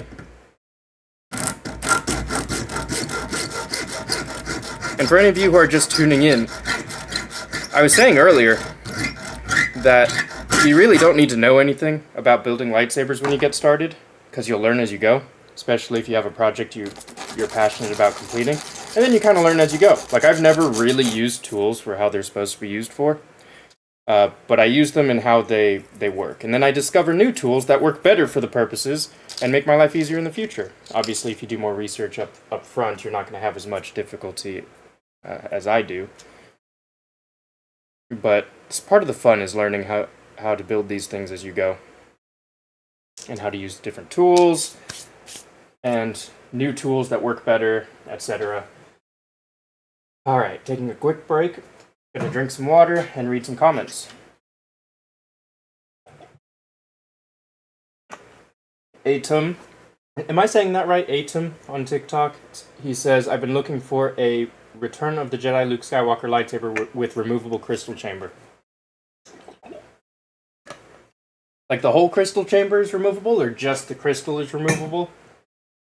But if you have a bunch of money to spend, someone called Skywalker Sabers or something like that, I don't know, but if you go on Facebook, join the Vault custom lightsaber community or universal lightsaber community. I think he's trying to sell one where he made his own custom designed and made crystal chamber. It's all brass. It's a few $1,000s though. A couple thousand. 2,700 I think it was, but the whole chassis is removable. I don't know if the crystal's removable. But if you want a Return of the Jedi lightsaber with a master chassis like this that you can remove from the hilt, you can try checking out Goth 3 Designs. Anything from KR Sabers. Yeah. The most accurate hilt is from 7 Chambers. I think there's still 7 Chambers. Something like that. It's called the Mom Saber, the MOM, which is... I'm blanking on the name right now, but if you look it up, you'll find it, but that's the most accurate. Cali Saberworks has sold 4 so far. Hey, that's awesome. Hopefully you'll get some more orders. I'd like to make more videos on it just because it's awesome. But let's go to YouTube here.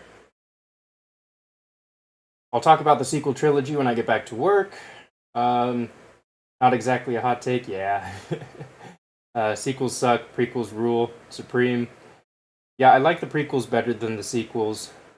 Watching them again, it can be a little bit rough, though. The first one is kind of rough. Second one has its moments that I personally like. Third one, I think, is the best, for sure, in the prequels. I do like Rey's lightsaber, Archer says. Yep, Rey's lightsaber, for whatever reason, is pretty cool. I didn't like it when I first saw it, but, you know, getting to see it in person, especially with the working mechanism, where you can sort of see it open and close. Yeah, well, it's pretty awesome, so... Can't deny that it is a really cool lightsaber. Veracity Labs, right. They're not 7 chambers anymore. I think he's changed his name a few times and he's had difficulties with orders and whatnot. I'm not too well versed in how all that's going, but I do check in now and again to see, you know, I just see them, see how things have been changing. Whether it's on forums or Facebook posts. I think Facebook is the new forum these days. But yeah, Veracity Labs. They make the best Return of the Jedi Luke lightsaber by far. Have I made Kylo Ren's lightsaber? I've made his lightsaber a couple times, super early on. If you go to my TikTok, I think one of my pinned posts is an upgrade of the blade plugs so that it has a little bit of shine through. But that was probably the first Kylo Ren I made. I might have made a second one, or maybe that was the only one I made. I recently sold one that I had traded for. That I didn't make, but I did fix up a little bit, because the chassis was all wobbly and whatever else. Alright, so let me get back to work here. I'm gonna just make sure everything fits. Because as you go and build these things, especially when it's super complicated, even if it feels useless or whatever, or like not necessary, you're gonna want to test all of your fittings, etc.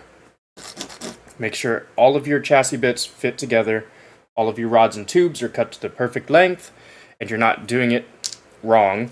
Because I think my first Rey lightsaber build, I did it a little bit wrong. Because if you see here, I'll show TikTok first and then YouTube. The bottom of this bit, this side, they stick out. This side is flat. And the part it goes on, it also has a side that sticks out and a side that's flat. I originally thought that they were supposed to go like this, where each side has its sticking out bit. And I'll show that on YouTube. So it has a section here that sticks out, and a section here that's flat, section here that sticks out, section here that's flat, and these go together. I thought originally that they went together like this, because, you know, logically you'd think so. But no. You want the two big pieces on both sides to be together, so it leaves a gap on one side, a big gap. And that gap is for the hinged doors. So these crystal chamber doors, they go on the empty part. Here, if it'll focus, the hinged door goes on the flat section, not the sticking out section. For TikTok, goes on the flat section, not the sticking out section. So when you do your tube measurements, or your tests, you want to make sure that that's how you set it up. So you have the two big pieces together, so that it leaves a giant gap for the hinged door, and then that's how you want your tubes to be cut. But luckily, Goth3 Designs has a step-by-step guide. He tells you the millimeters to cut it to. And I basically just copy-pasted into a little note that I printed. Because normally I use my phone for my notes.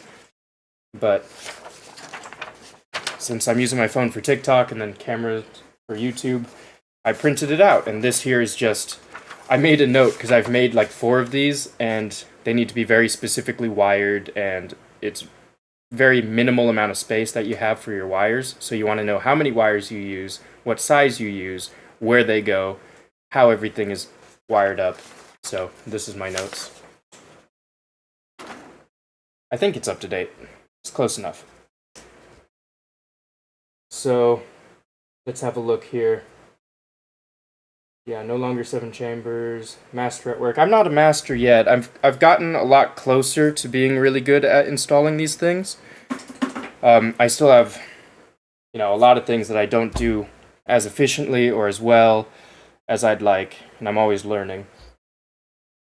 Like the MB Saber's lightsaber I made, that was a pain. In terms of the install, pretty easy, not too bad. I think the Rey lightsaber is a harder install than the MB Sabers. The thing that makes MB Sabers so difficult is the chassis. Let me show it to you guys. This is the MB Sabers, for those of you who don't know. The chassis is the difficult part, because I wanted it in steel. 1, because it's cheaper, and 2, because I like the idea of steel. I don't anymore, because it was a pain. but it gets 3D printed in this black material that you have to sand down in order to reveal the shiny metal surface, and then you have to sand even more to make it silver, or else it's like a sort of coppery looking silver, which is weird. But you have to sand it down a lot, so you have to use a belt sander. I had to get a hand belt sander, and it's pretty thin, so it took a very, very long time to sand all of the steel pieces. It's not evenly sanded. It's not bad, but it's not good. It's not how I like it or how I'd want it.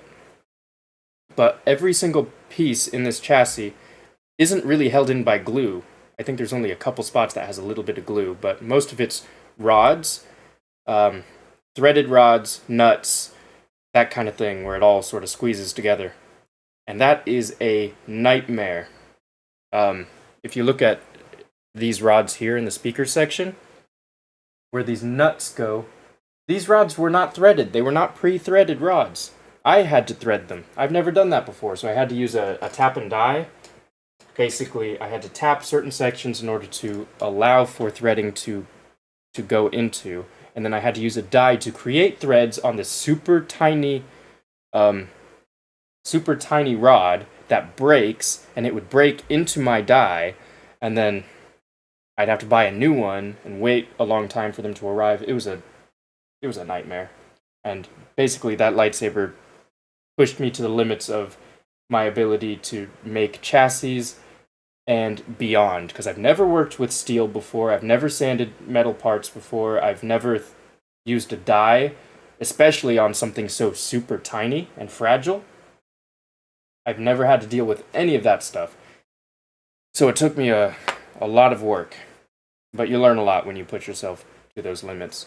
Anyways, let me read the comments while I put this together, testing the fits. Have I made a Savvy's Workshop lightsaber? At Disneyland? Technically, I didn't.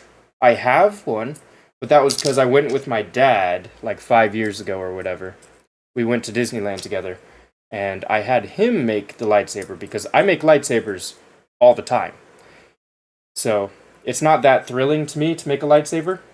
So when I went to Disneyland, I had my dad build a lightsaber so he could build it. It's pretty awesome. The experience itself is nothing like building your own lightsaber, thankfully, because building your own lightsaber is not as cool visually, and it's not as quick, etc. So building it at Savvy's Workshop is super cool. Alright, so these rods don't go in because there's a little plastic bit for the button. I think I came across this issue in the past, but I just sort of powered through it. I think this time I might sand it down, file it down a little bit. Maybe in the meantime I'll charge my Dremel just in case I need it. Let's see. Don't really like the Disney sabers, to be honest. Yeah, most Disney sabers are awful. They're really bad. In terms of accuracy, they're basically non-existent. The sizes are horrible, like the dimensions and whatnot. Not good. Alright, let me unplug some stuff here. So the sizes aren't good, the electronics aren't good, they barely have any clash detection. At least the Savvy's Workshop barely has clash detection. I think the other ones are a little better, but still not great. Alright, using my Dremel charger. But Savvy's Workshop, I think, is the only exception I would make to getting a lightsaber from Disney, just because the experience itself is super cool, and I like the whole, you have a chassis, you can put things over it, but the removable crystal section, I love it. It's just fun. That whole thing is just fun. So, I think that's the only one that's worth it. But also, if you don't have the money for anything else, I mean, these days, there's so many options where you can get cheap replica lightsabers that are way better than Disney, both in terms of accuracy and electronics. It's way better to get it, get like an LGT or TXQ, even though I don't necessarily like those companies. That's just because I love the original community of custom lightsabers, so just the fact that it got all corporatized, etc. I'm one of those people. But I also like, I know that there's a market for cheap lightsabers. I would get cheap lightsabers if I need them to be bashed and hit on and you want to actually use them. But because I really like accuracy of hilts, like I want to get the most accurate ones possible, etc. And I like good electronics, I like quality electronics, I like quality hilts, etc. That's why I don't really like the TXQ and LGT sabers as much, but that's, again, just me. Man, what the heck was I even saying? Live streaming's hard, you guys. I can't keep track of everything.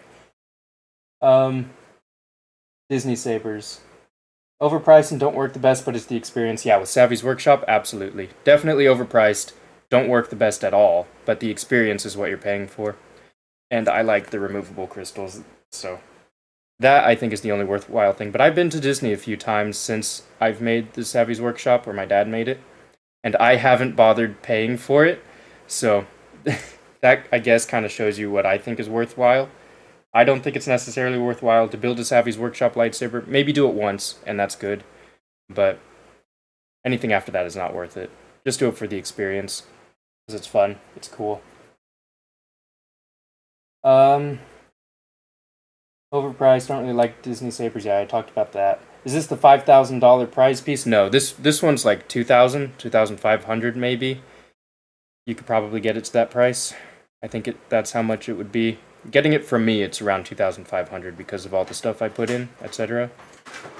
If you guys hear the door, that's just my fiance coming home from work. So, yeah, if you hear anything, that's her. So, no more peace and quiet. Oh well. But yeah, what was I saying? This is not the $5,000 one. This is the $2,600 one. 2,500-ish. Because all the parts and electronics and the hilt and the weathering, etc., that's like 1,500 to 1,600, especially because the hilt itself is, what do you call it? The hilt itself is discontinued, so it's hard to find. Sometimes you can find it for cheaper, etc., but it's kind of tricky to find. But then the labor itself and all the features I put in make it cost that extra mile. And then you guys can kind of see why through watching this live stream. Because the reason I'm doing it on YouTube is, one, because I have people on YouTube that are interested in this kind of stuff, and then two, on YouTube I believe it saves the live stream, so you can always look back on it and rewatch it and watch the whole thing. Not that I'm building the whole thing today. I'm just going to do what I can until I get tired or hungry or whatever. But yeah, this is about that much. The MB Sabers one is the 5,000, because it's in a vintage Graflex. This took forever, it has a million parts to it. It's insane. So, that's about 5,000. On YouTube, I had to tap my hilt because the thread hole stripped for the blade. Seems like a big drawback to design with soft metal, aluminum, small threads. Yeah. Yep, that kind of stuff happens. Rafa on YouTube says, "Hey Avery, stoked about this one. Been on the lookout for this hilt for a while now." Yeah, this is like my 4th or 5th time making this. I think it's my 5th time actually making this, which is pretty awesome. But also, it's a bit of work, especially nowadays because the hilt's discontinued. Man, what the heck was I even doing? I was sanding this. Okay. I was filing that down so that these rods can fit. There we go. Just want to make sure everything fits. Again, when you're building something as complicated, even if you're not building something complicated, you want to take the time to pause and test everything to make sure they fit. Make sure you cut everything to the right length. And before that, you want to measure it so you don't cut them to the wrong length. You want to make sure everything fits how they're supposed to. Like right now, I was just sanding this plastic bit inside because that material kind of blocks the rods from entering. I had this problem before in the past, so it's nothing new. Looks like I still have to keep going. Let's see, stoked about this one, been on look out for the hilt for a while. Yeah. Meant the graphics timing. Oh yeah, sorry, I looked at the chat at a wrong time, but yeah. The graphics is for sure the 5,000 one. Sorry, if I answer your questions in a different order, it's because I'm not looking at it 24/7, and I might be looking at it at a wrong time. So yeah, bear with me with that. Let's look at TikTok. Let's see what kind of chats I have there. Took my son to build one at Savvy's. The experience was awesome, and my son, Luke, nice. Loved it. Yeah. Can't beat that experience. It's super awesome. It's super fun. I think it's worth it. Maybe to do it once. I don't know about multiple times. It's quite expensive these days. Because when my dad and I went, it was much cheaper. It was like 180 or something to get it done. That was in 2020. But nowadays, I think I looked and it was like 250, 280, something like that. Can't remember. But it's something like that, and I'm like, that's not worth it. For that same amount of money, I could buy a new hilt. Like I was saying earlier in the live stream, I've been working on my own custom hilt that hopefully will get made soon, and then it'll come my way. It's not like super custom, but it's as custom as I can get right now. I'm using the MHS system on the custom saber shop, where you get to choose your parts for the lightsaber and basically put together your lightsaber and then buy the parts for it. There's a lot of different variations you can do though, so I'm pretty sure it's you can consider that a custom lightsaber hilt. And from what I'm looking at, to make the hilts that I want, to get the anodizing I want, and the buttons and whatnot, it's still going to be a little cheaper than $250 to get all that work done. Maybe it'll end up being around $250 for all that custom work, which is pretty awesome. The custom saber shop is an amazing place, and hopefully I'll get into more custom hilt making in the future, which is pretty cool. I don't know if I want to design them for customers or whatnot, because I think that's going to be pretty tricky. Just because there's a lot of people who have very specific images of what they want their lightsaber to look like or to feel like in terms of thematic properties.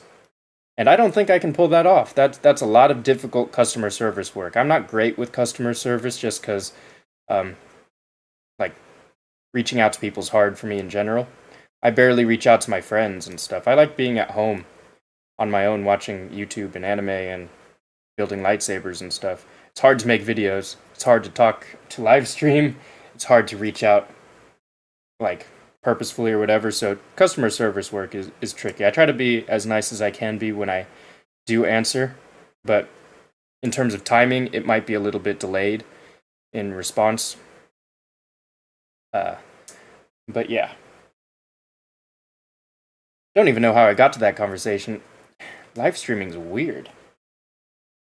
So let me see. I remember when I started following you in 2022. Nice. Yeah, 2022 was a good year for me, I think. I took a break in 2023. Maybe even a little bit more in 2024. Kind of focused on other life things outside of lightsabers. Even though I should focus on lightsabers, because I'm going to be doing this the rest of my life. Because I love lightsabers. Lightsabers are awesome. But making videos was not very fun for me. Making videos is hard. I'm not really an editor, but I have to learn how to edit and do all these other things that I don't necessarily want to do. And then I spend so much time making videos that don't get very many views on YouTube, and TikTok can be very hit or miss sometimes when it decides to show your stuff. So yeah, oh, there we go. I think the rods are finally coming together. Maybe not.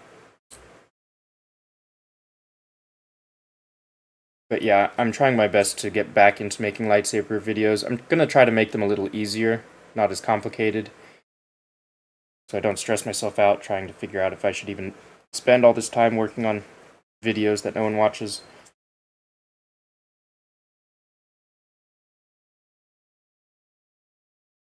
Oh. Sorry about that.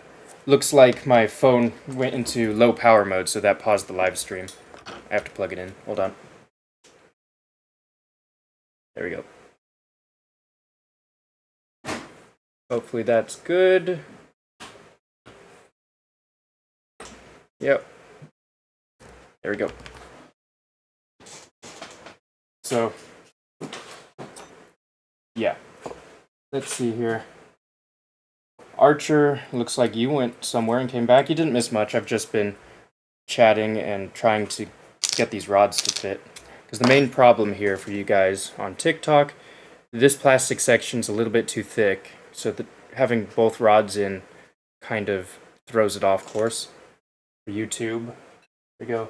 This plastic section I'm just trying to file down so that it's smaller so the rods can fit in easily. Let's see here on TikTok. Have I built a Revan lightsaber with the crystal? I've built a Revan lightsaber. I haven't built both of them. I've only built the easier looking one, not the one with all the spikes. But I did build that maybe once or twice. His easier one. The one that's not as complicated looking. A long time ago, though. Rafa says, I've been meaning to finally install a Master Chassis on a Graflex, but I'm debating either do a vintage or KR Graflex replica. Have I worked on one? I haven't done a KR Sabers Graflex. I've done a vintage, I've done a Roman props, I've done another Roman props, I've done an 89 Sabers, and I think that's about it. But Roman props and vintage are basically exactly the same in terms of how you install them. KR Sabers, if you get the replica, like the Graflex replica, it's pretty much going to be the same as a vintage, because you're going to have to disassemble the bulb assembly, and then file some things down like the slide switch, because the slide switch has a big metal section that sticks out throughout the whole assembly. You need to chop that down to barely enough so it can press a button. It's not too difficult, but it can be a little annoying. It depends what you want in a Graflex, really. If you want your Graflex to be as accurate as possible, and if you want it to be in a vintage, go vintage. Also, it depends on how much money you have. Vintage will be more expensive, and there's more risk in damaging it. But if you want it to be just a Graflex that you have fun with, that looks cool, I'd probably say go with the KR Sabers FX kit, their new one. The one that has sound venting in the pommel, or in the bottom of the tube, because the bottom of a Graflex,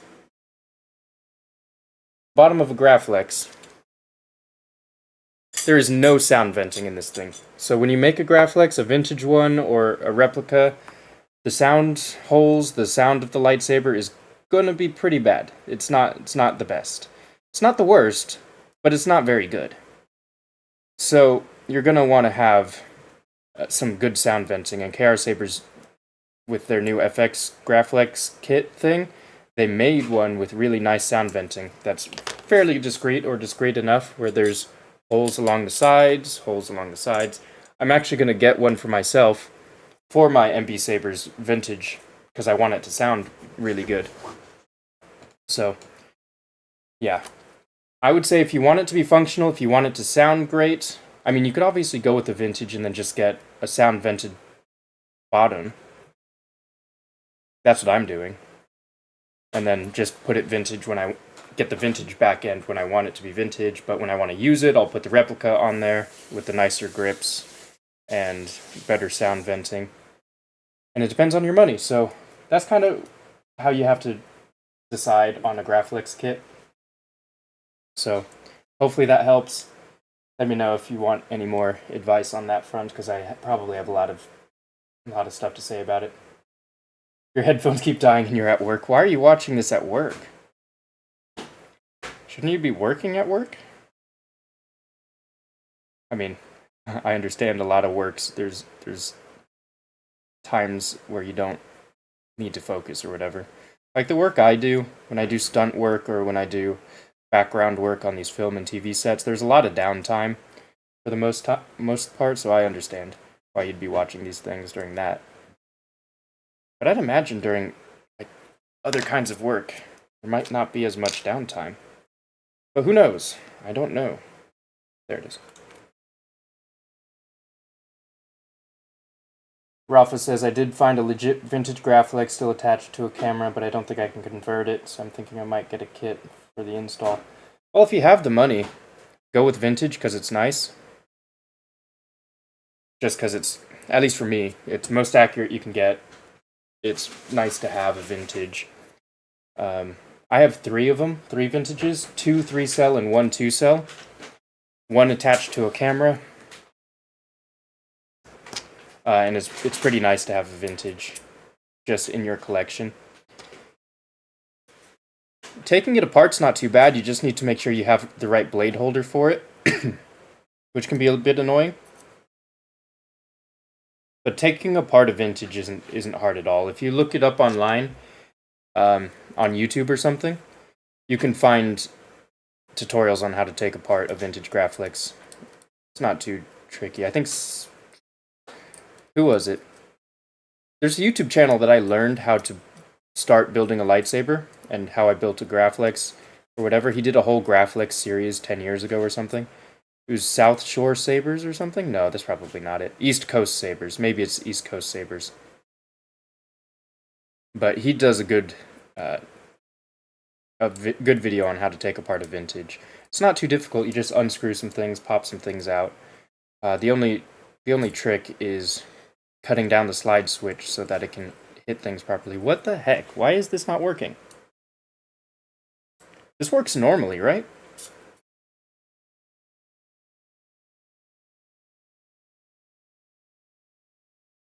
Sort of. Okay, so it's supposed to work. I don't know why it's not. What is preventing it from going in? Bye, Archer. Thanks for tuning into the live stream.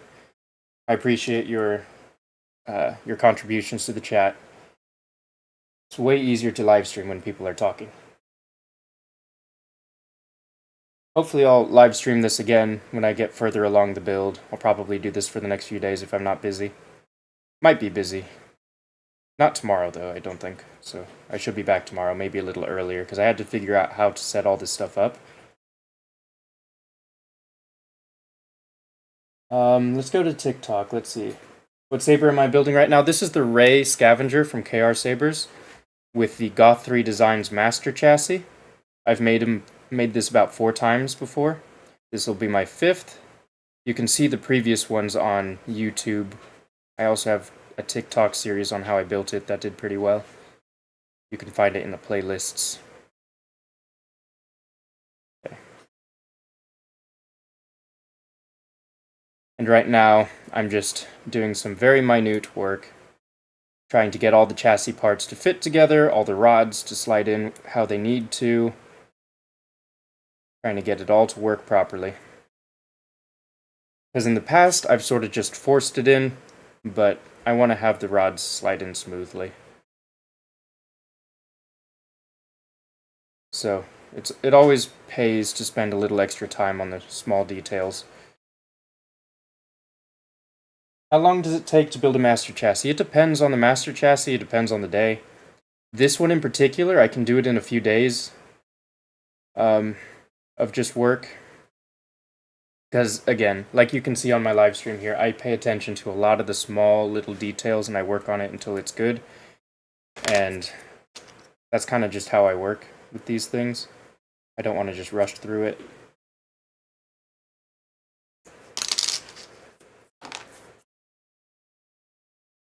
But some other master chassis, you can get it done in a day, in like a 6-hour session, a 4-hour session. Probably not 4 hours, but 6 hours, at least for me. I have a few master chassis that I still have to build, that I have everything for, it's just I haven't gotten around to making them. I have one for the Desert Wanderer, which is the TV show Obi-Wan hilt from KR Sabers. I have the Roman Props MK1, which is the Episode 4 Obi-Wan, with the Rudy Pando crystal chamber. I have all the parts for that.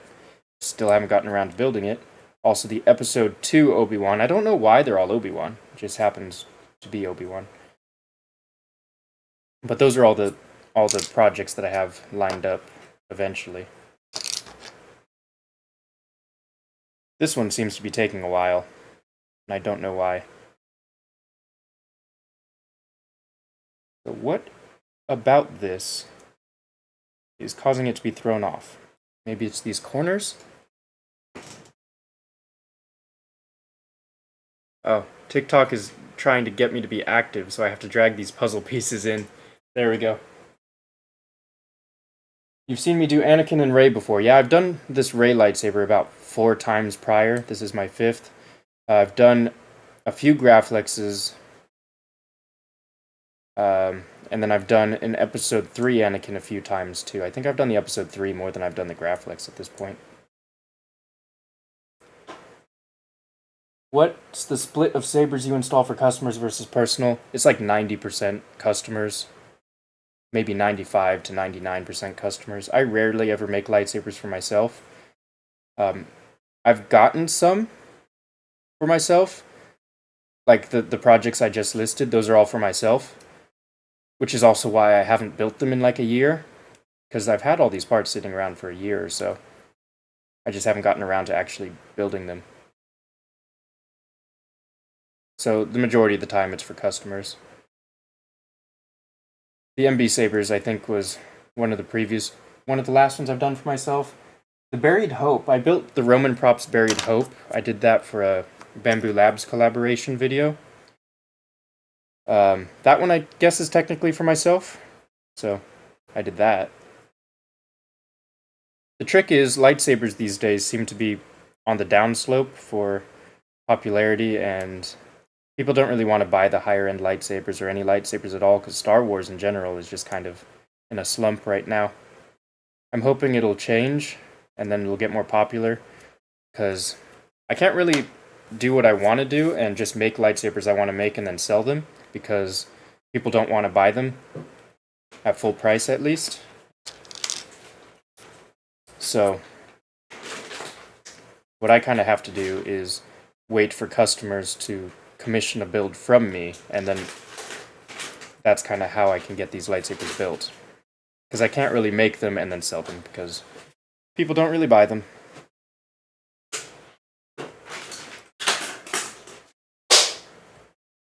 So, I'm having trouble here. I do not understand why.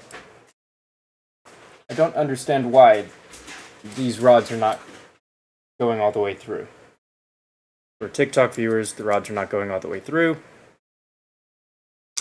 And it's 100% because of this plastic section. I swear, I've been filing this thing down enough. It should be fine, but I guess I have to go even further. So we'll just keep filing away.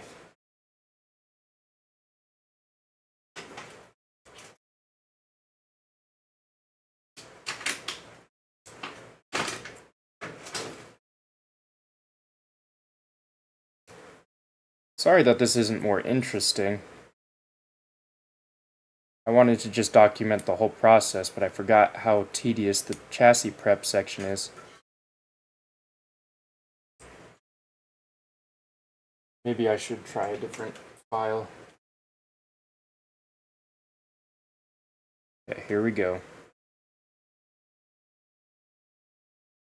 So for anyone who's just joining these live streams, especially on TikTok, because I know that people cycle in and out all the time, I'm building this Rey Master Chassis. I've built it a few times before. Right now I'm doing a chassis prep, making sure all the parts fit together. I've already cut all the rods and tubes, which is nice. All except the super tiny ones that are horrendously horrible to work with. I'm saving that for the very, very end of the build. I'm hoping to get to a little bit of electronics today, but this chassis prep is taking me longer than I expected. Just because these rods do not want to slide all the way in, and this plastic bit is preventing it.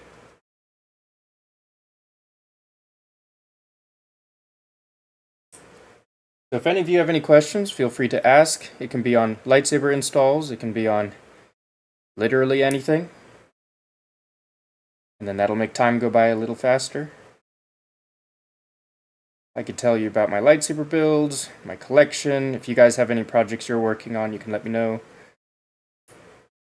And also, if you guys have any opinions on the TV show, the Star Wars TV shows, let me know, because I haven't watched most of them. and I want to figure out which ones I should watch, whether it's worth watching or not. I know Andor should be pretty good. I hear Andor is really, really good. And I liked Rogue One, so I know I have to watch that eventually.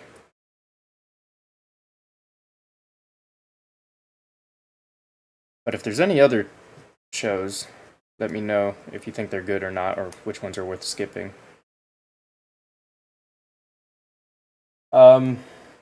Let's see. Have I ever thought of using a Dremel? Yeah, my Dremel's out of battery, though. You see? Yeah, it ran out of battery while I was cutting my my tubes. Plus, I don't really like using a Dremel on plastic, because it can get out of hand too quickly and then I could ruin it. So I like the control of doing it by hand, even though it takes significantly longer. I might give up and try the Dremel a little bit, but I really don't want to mess up at least the external look of it. The inside doesn't matter too much. The outside is the part I want to avoid damaging, and Dremel can get a little squirrely sometimes.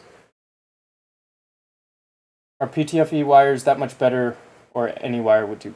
I'm not an expert at these things, but from everything I hear, PTFE wire is the way to go. Because from what I understand, they are more heat resistant, I think. I think that's what it is. So they're just better, higher quality wires. You're not going to fail. Like, there's not going to be any kind of power weirdness. So go with PTFE wires. That's just what I've heard. That's what I've used. That's just how you should do it. There's a lot of things with lightsabers that I've heard you should do and are standard practices, etc. And I don't necessarily know the logic behind every one of them. Because you don't necessarily need to. As long as it works, as long as everything you do is safe, there's a reason people tell you to use PTFE wire, so go ahead and just use it. If you want to understand it, you could look it up a little bit more, but from what I understand, it's because it handles higher temperatures and voltage.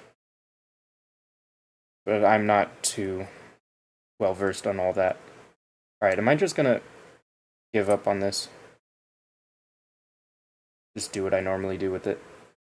Because what I normally do with this section, because I've had this problem a few times before, I normally just force it. And then that's kind of how it goes. Let's see, maybe it might also be an issue with the little foot here. Little foot. Because earlier in the live stream I had adjusted it so it can work, and I think it might still need a bit more adjusting, where it needs to be in line a bit better. In line with the hole at the bottom.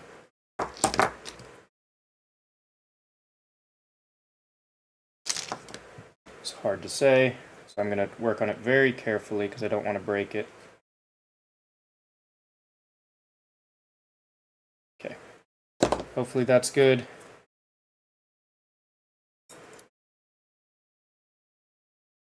How often do you use Golden Harvest boards? Never. I don't think I've ever used a Golden Harvest board in my life. Not because I wouldn't, but just because no one's asked for it, and also, if you're going to be making a lightsaber, I don't see why you'd need to use Golden Harvest. Because when you have Profi, and it's like, you can get a Profi for like $25, $30. I don't see why you'd need a Golden Harvest.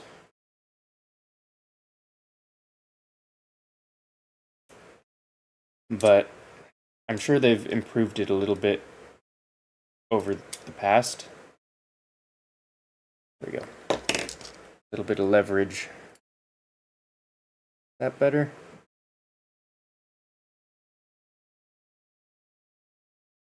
It's hard to say. Oh. That worked a little better. Okay, let's show it off to TikTok. Both rods are in, finally. Show it off to YouTube. Both rods are in. A little bit of friction in there, but that's not too horrible. Alright, so Rafa says that he's stuck to Profi and never really tried anything else. Should you? Well, if you like Profi, there's no reason to really branch out.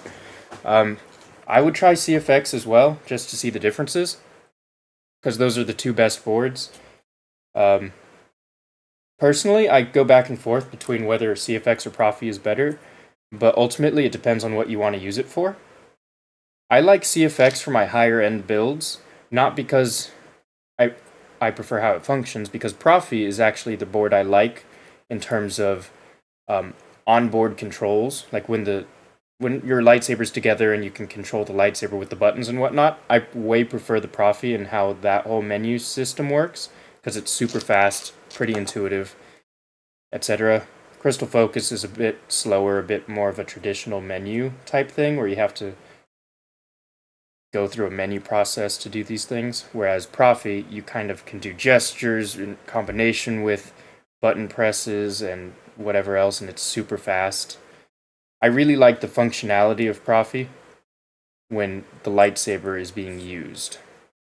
But in terms of just making a pretty lightsaber that's going to be on your shelf or you take it out for display, etc., I like Crystal Focus because it's way easier to set up accent pixels. The Bluetooth is better. I know Stock Custom Works is working on his Bluetooth apps, and he just came out with an Android update. All right, this is close enough. Yeah, it's close enough. He just came out with an Android update for his Bluetooth, so Profi with Bluetooth is a lot more viable, a lot more useful, but Crystal Focus has a whole support system with Bluetooth where you can customize everything about your software on the Bluetooth app. All of your blade styles or blade profiles, etc., that's all customizable within the app, etc., all of your parameters, whatever else. It's really, really useful. So Crystal Focus is better for the accent pixels. For me, it's easier to do the accent pixels. There you go. I'm kind of putting this together so you guys can see. So we're testing it all. Crystal Focus has more support for the OLED screen. I know with Profi you can get there eventually and you can set things up, etc., but I like how the Crystal Focus works with that. Crystal Focus, if you get the 9-axis version, which is the only kind that I like using, that one is the magnetic sensor, so you can have a lot of fun with the magnetic sensor. You can do the force activation, you can also do saber lock, etc. So that can be worthwhile, can be a fun thing to do. So I think CFX is the other one that you could try doing, just for fun. But ultimately, I think you'll like Profi's functionality as a lightsaber better. Because I do. I like the buttons, I like how all the blades interact, etc. It's really nice. You could probably do something similar with CFX, I just haven't figured out how to do it or tried. You can probably get something similar, but in terms of all the other functions, etc., I just like how Crystal Focus works.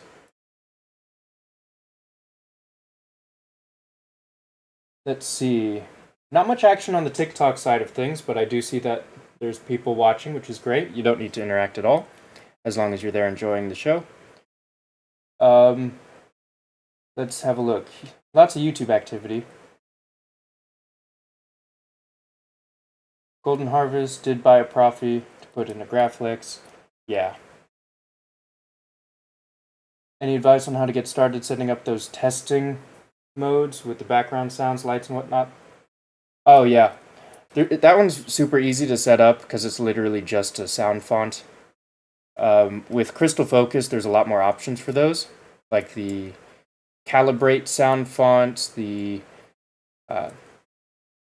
Crystalline Workshop. Okay, so this is also why we test. For TikTok, for YouTube, we test to make sure everything works. As you can see, this door does not close. Now, I found that the reason is this little guy can get bent in the door, because it needs to be able to slide directly within these gaps on the bottom section. So if it's a little bit out of line, it's not going to work. So now we have to figure out how to bend that back in position, which shouldn't be too hard. But yeah, the background sounds and stuff, it's literally just a sound font. And then they work really well with chassis detection or blade detection. Chassis detection is cooler than blade detection, in my opinion. It's the same functionality. It's the same wiring, it's the same everything, except one, you set it up in a removable chassis that has a permanent section in the hilt that it can connect to, and blade detection is when the blade goes in and out. But basically, yeah, you just set up the testing font, and then it'll work exactly how it should. Basically fakes the whole testing process. There we go. And that tiny little bend allows the doors to close super easily. I think I'll add the magnets later, because there's supposed to be magnets that attach to the bottom of the doors and the bottom of this. I'll add those later. There's really no need to add them now. You can pretty much add them whenever, but yeah, I'll just do it when I get to that section of the build. Because there's no other magnets other than the doors, and then on this, but I don't have the other chassis yet. Now, I will take a little break so I can wipe this down, because I don't want all these shavings here. I don't like them getting in the way. So let me just try and get a paper towel or something.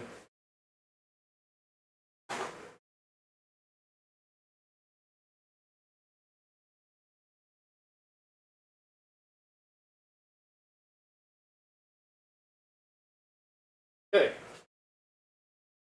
Just a little damp paper towel so I can clean workstation. Not bad. Yeah, there you go. You see all the shavings? All the shavings. Don't really want that all up in my business here. We'll just leave that. Dry it off a bit. Okay. So far this is what we have. We've cut all the rods. Let's put the tubes in, make sure the tubes work how they should.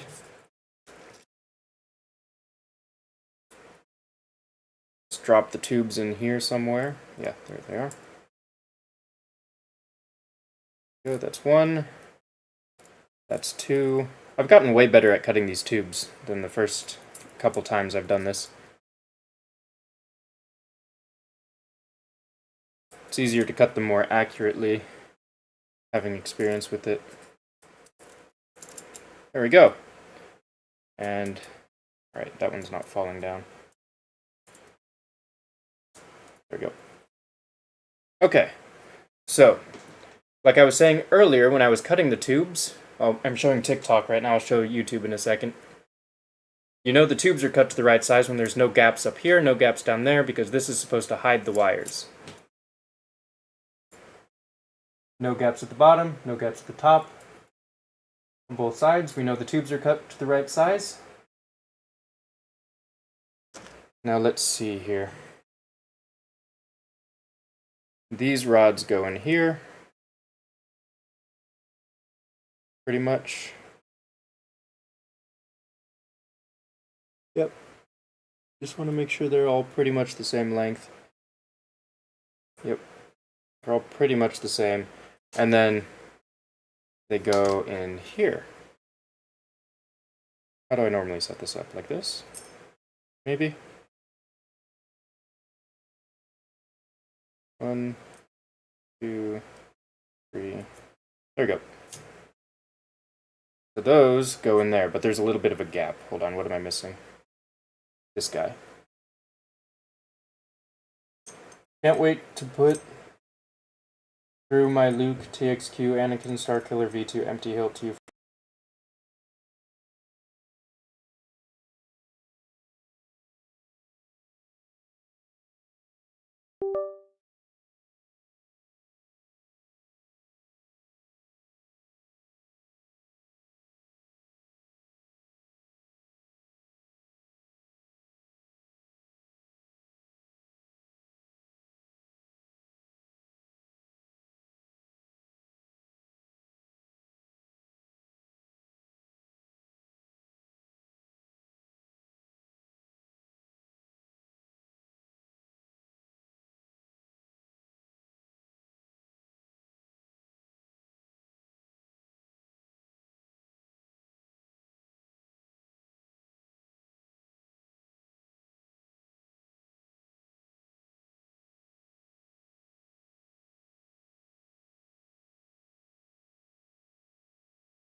There we go. Are we back up yet? Hello? Streaming should be better.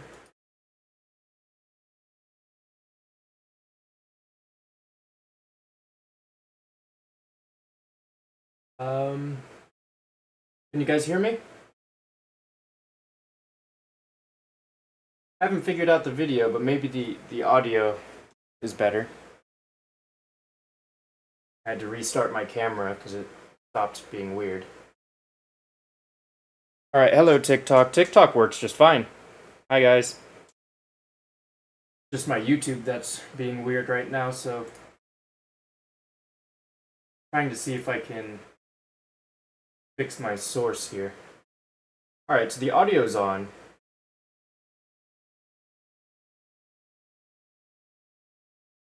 Source. Video capture device. Oh.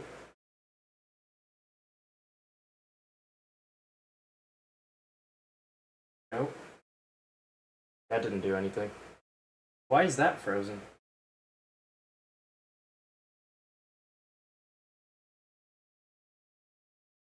It's weird. Okay, my camera looks good. But it looks like the streaming thing not working. Move. What if I remove? And now it should just be black. Add a video capture device.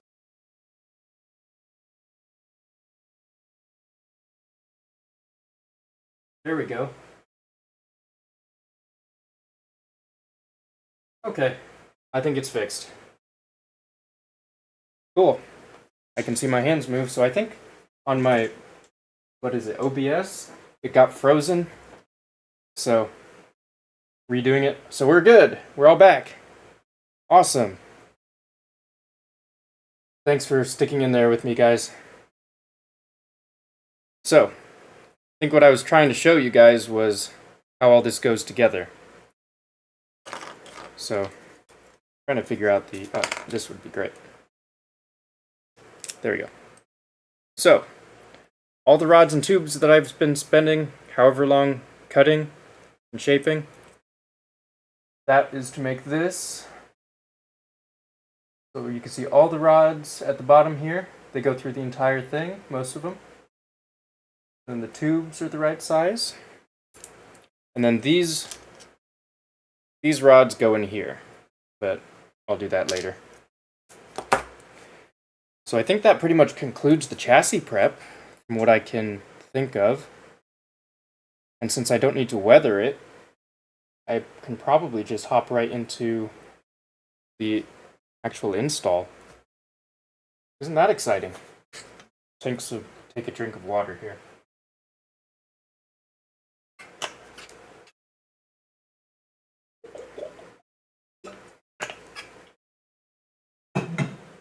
Okay. Again, if I sound weird, yeah, I'm a little congested from the slight sickness I have. I can't tell if I'm recovering or getting a little worse, but yeah, I apologize if there's some weird sounds. Maybe I should blow my nose. I don't know how to mute any of this stuff, so I can at least mute YouTube. I'll be back in a second.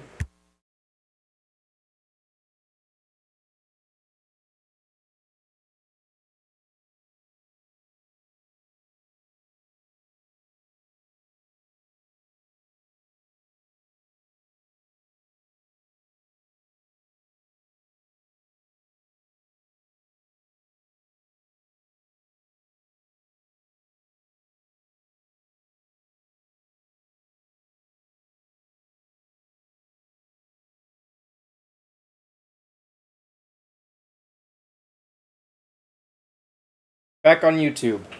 Okay, we're gonna get started. Where can you source the parts if you want to build one? If you want to build this exact one, go to, well, it's gonna be a bit tricky because the hilt itself is discontinued. So you can't really get it, but you could get it at the Saber Armory. This is the Rey Scavenger. This is the Goth 3 Designs Master Chassis. I recommend finding this secondhand. Go on Facebook, something like The Vault, Custom Lightsaber Community, Universal Lightsaber Community, Lightsaber Market, Saber Trader, anything on there. Ask around, see if you can find a Rey Scavenger. It's the one with the opening emitter pedal mechanism. And then you can go directly to Goth 3 Designs, and then you can get his chassis. He also offers electronics with the chassis if you want to do it from him, or you can buy the parts on your own. Do whatever works for you. How much would Luke's ESP lightsaber cost? What's an ESP? Oh, ESB? Like Empire Strikes Back? About the same as everything else. The cost depends on the hilt and the electronics or the chassis you want to install in it. So the hilt is the biggest dictator of price for the most part. So that can range between like $250 to $350-ish for the good ones. And then if you want to have like a basic install, I charge $250 for a basic install in labor. But if you want something like a basic one with the crystal chamber, like a plastic crystal chamber, it's a little more. If you want something like a master chassis, it's a lot more. So it ranges a lot, but it depends on which hilt you want and what chassis setup you want. So yeah. So let's take this apart and work on the install portion a little bit. And you want to work on it very slowly, because if you mess things up, like I learned in my build video of the first time I built this, you want to check as you go, because if you mess things up, you'll have to tear everything apart again, etc. It's kind of a nightmare. So we're going to be installing this section. So this is going to have the rotary chassis PCB. It's also going to have a pixel ring facing downwards, and then the motor for the crystal chamber is going to be there. And that's pretty much everything we're going to set up here. So let's start with opening up the electronics. This is really stuck on. There we go. Let's see, do I have everything? Yeah, that's my soundboard. All my parts that should work.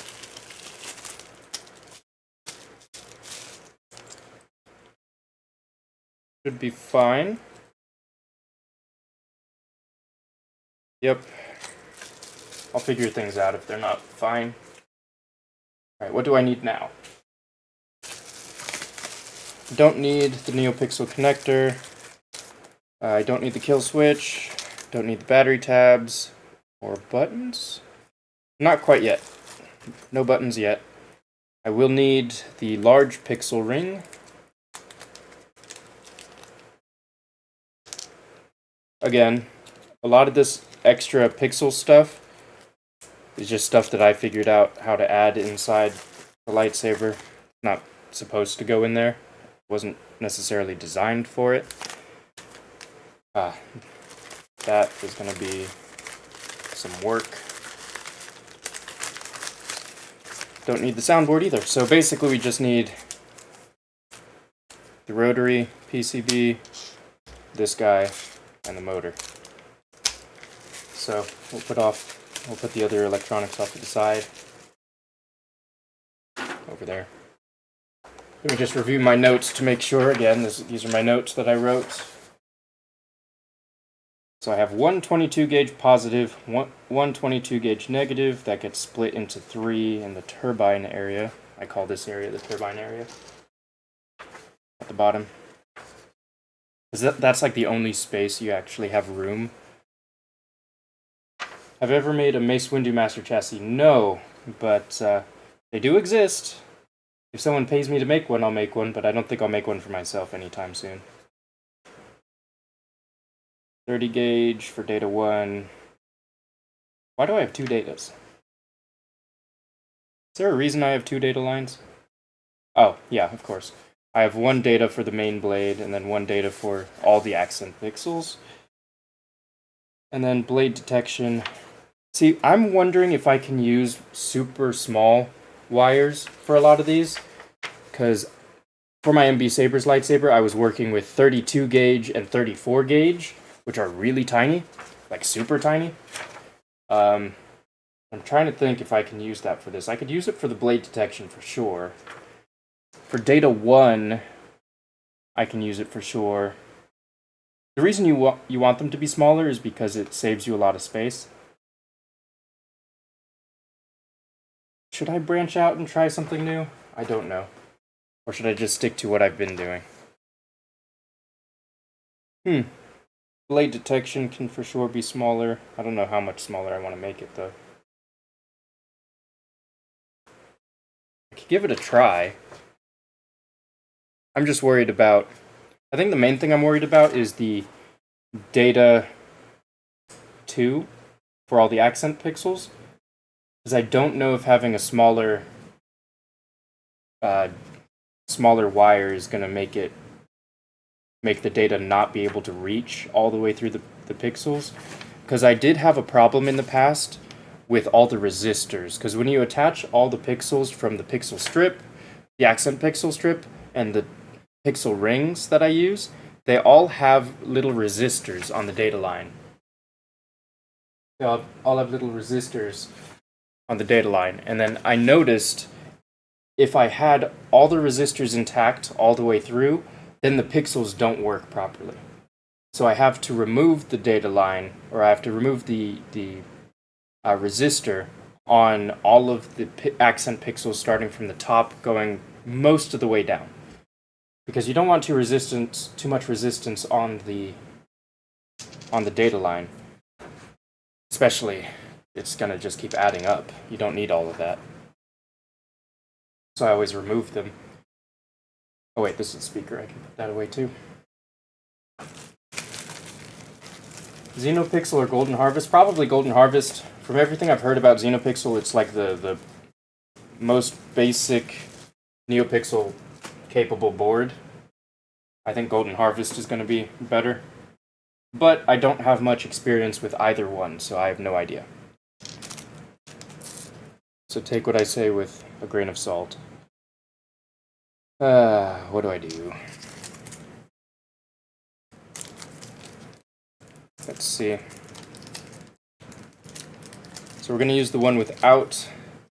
we're going to use the side of the rotary chassis PCB that has no pins, no spring pins. Put that off to the side, I guess. So this will go here, right at the top.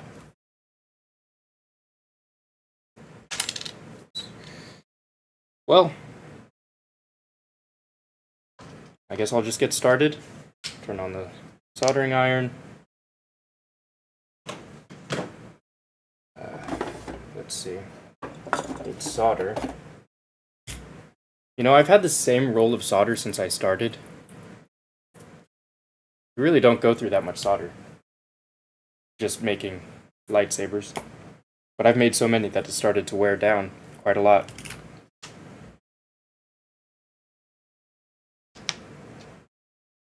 You have both boards lying around and you don't know which one you want to use for the saber I'm making for my friend.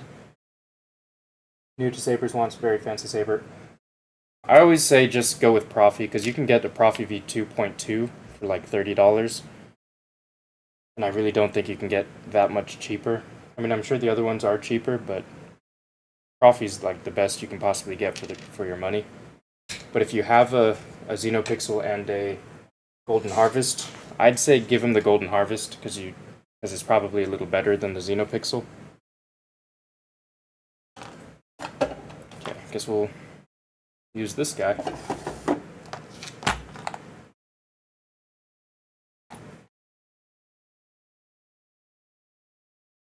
Yeah, I don't know how Xenopixel works. I think Golden Harvest is kind of similar to how Crystal Focus works, where you can just create some blade profiles and just plop in your sound fonts and then it'll just work. So maybe that would be better, but I don't know. Alright, I have to think here. what am I doing?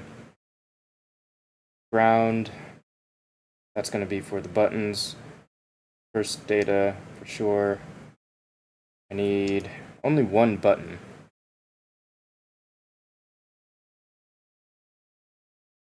Definitely need the negative. And then I think I even need the other side. Because the positive and negative, one side of these is going to be for the pixel ring. Then the other side is for the blade. Do I need that second one? Is that the blade detection? Yeah, that's the blade detection, because the button 2 is going to be where the blade detection goes, and then it's going to connect to the bottom of this guy like that. And then that's going to go to button 2, and then I just create it touching ground there. Yeah, so I'm going to need the second button as well.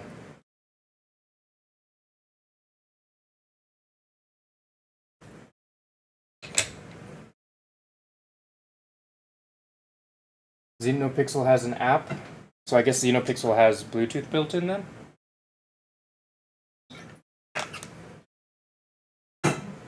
Yeah, I don't know too much about that stuff, but I know if you want the best of the best, it's CFX and Profi. Outside of that, I really don't have that much experience. Okay, so I guess we'll just get started. Let's see here. So I'm going to be working with all black wires. So, oh man, how long does it need to be? Darn, I don't know. I don't know how long they need to be.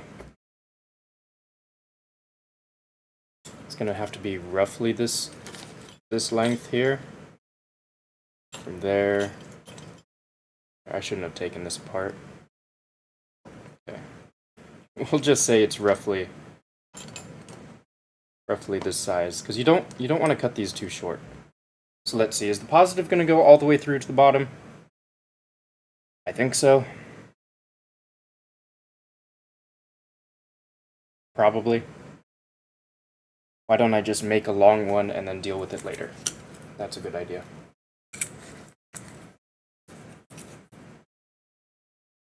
I should try XenoPixel. Yeah, I have one that has a XenoPixel in it. I haven't done too much with it.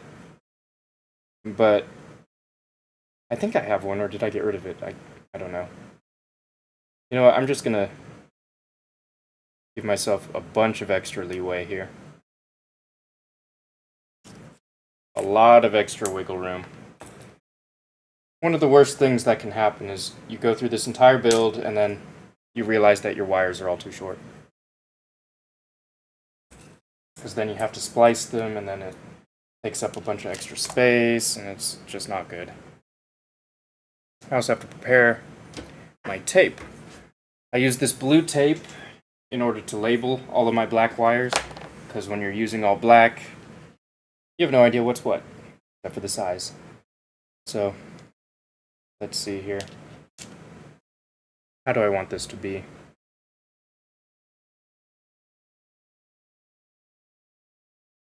I know I want it to sit a very specific way so all the wires can fit.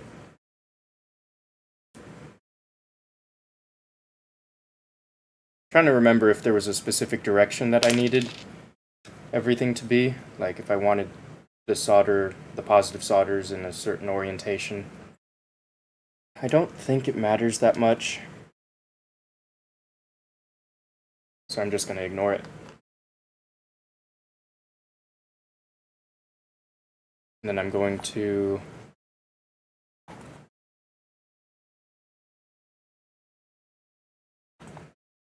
I'm just going to attach these guys. Maybe.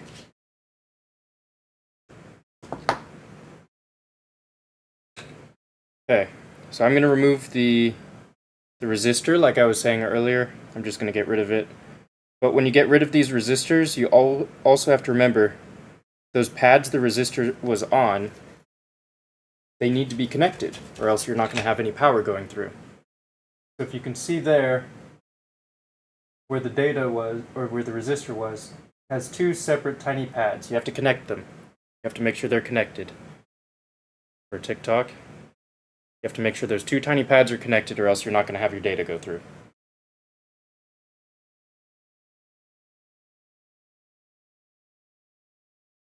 So that's data in. This is not going to have a data out, just because this is the end of the line for my accent pixels.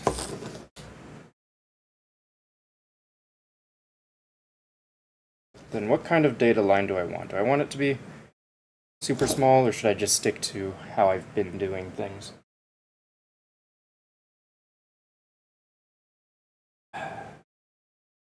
I should give it a try.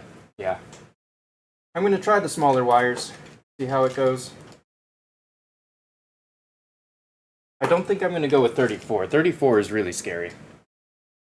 Those things are minuscule. Ultra tiny. I'll give you guys a little idea. 32 gauge wire.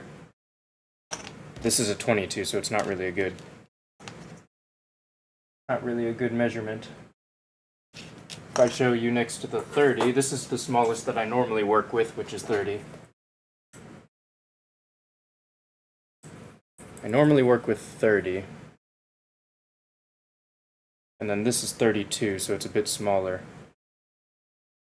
As you can see, it's thinner. I think I'll work with 32.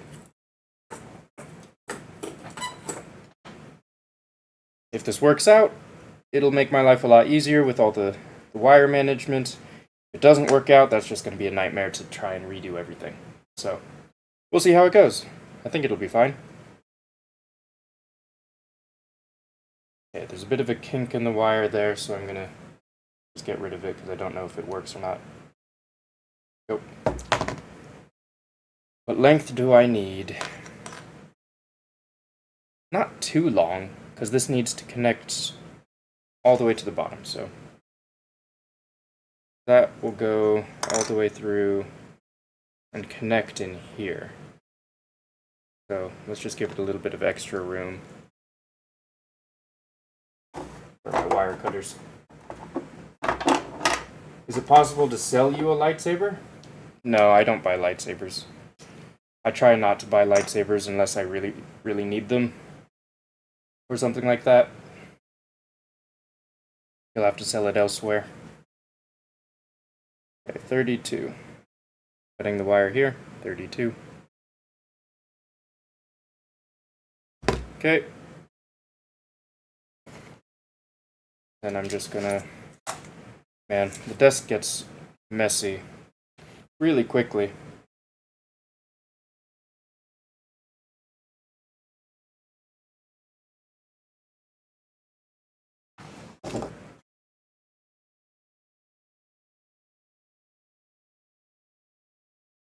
So this is going to serve as our data in. I actually need to strip this a little further if I want it to connect those data pads.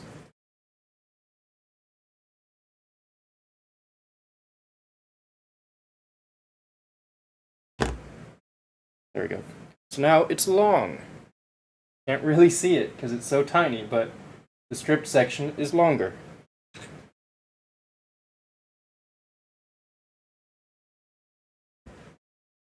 But now it should be long enough to connect both data pads from the resistor. There we go. That should be fine. Hopefully. Yeah. And then... Oh wait, what am I doing? This data doesn't need to be that long. This data is just... No, this one does need to be that long. Yep, I'm right. I did that correctly. Now I just need the positive and negative. Don't need a data out, because this is the end of the line, like I said. Do I ever use soldering paste? No, because the solder I use has flux inside the core, so inside the middle of it. So all of this smoky stuff is the flux. So it basically applies the flux to the area that I'm soldering, and then it just flows really nice.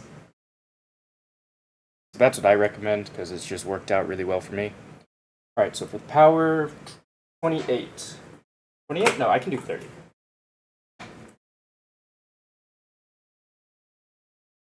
Yeah, I could do 30 just fine. And this one just needs to be, hold on, positive, negative, it would be on this side. Positive, negative, positive, negative. Yeah. 30. Normally you want a little bit larger for your LEDs, but these are so tiny that 30 works. At least from my experience, all of these tiny pixels work just fine on 30. And we're going to need to cut these a little shorter, but this is fine for now. So 30.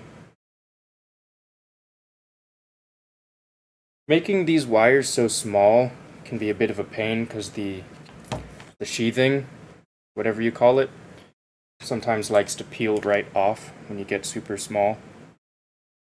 I don't know if that helps visualize at all, but let me see.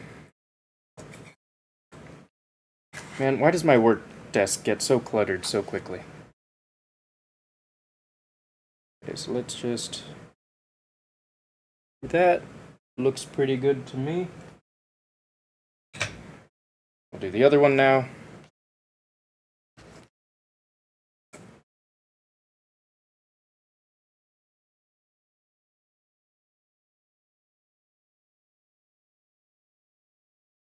Okay. You know, I thought the chassis prep was boring, but maybe this whole process is just boring. Who knows, maybe it'll be more interesting once I get further along. Right, so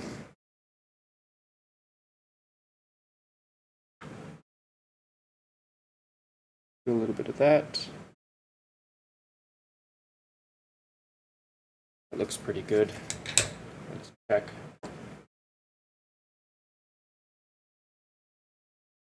It's not bad, it'll work.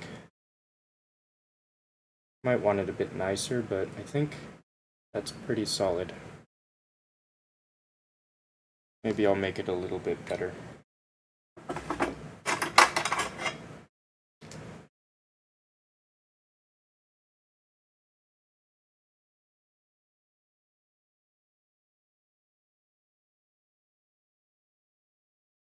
There we go, that's better. Okay, for YouTube, there you go. For TikTok, there you go. So that is the positive and negative. Do I remember which side was which? Can I read it? That one's positive. All right, so this one's positive, this one's negative. I'm going to attach it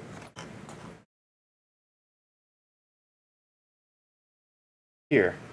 So if this side is positive, I want it like that, and they're going to attach to these two spots here.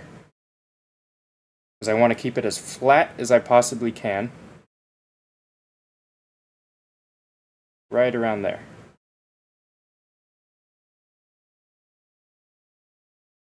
That's going to be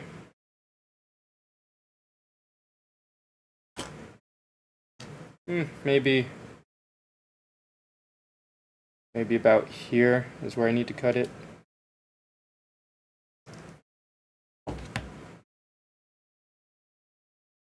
Flutter of creativity? Yeah, well, that's a good way to put it. Yeah, it's good enough.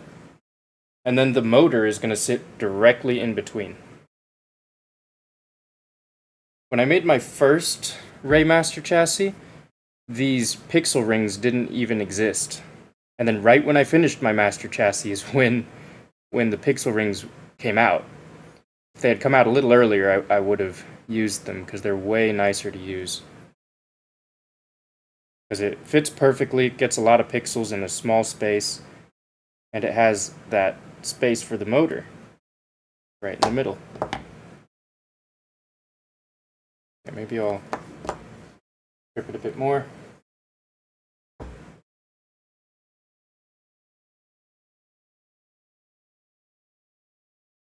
There we go.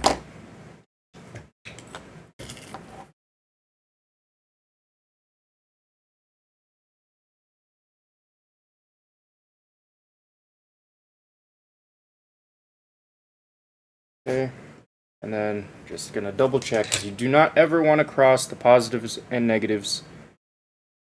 I've done that plenty of times, fried a lot of things. Okay.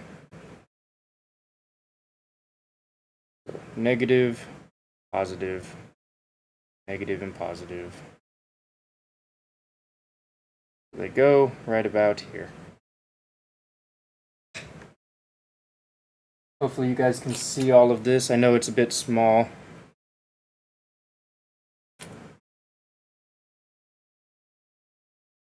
At least on YouTube I have the ability to zoom really nicely, but I don't know if I want to go through all the effort of zooming in and out all the time.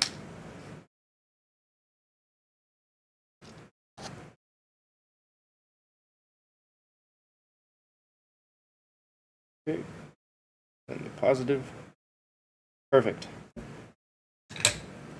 Now, do I remember how the heck the motor was wired up? Did it attach to this? Where's my notes? Motor. Okay. Motor positive to positive question mark. Thank you, past me, for making it confusing. Motor negative to channel 4. That's easy. Okay, so motor positive to positive. Motor positive has a resistor. Right. Motor positive has a resistor. What resistor is that? Let me check the manual. Effects. Manual. Let's see here.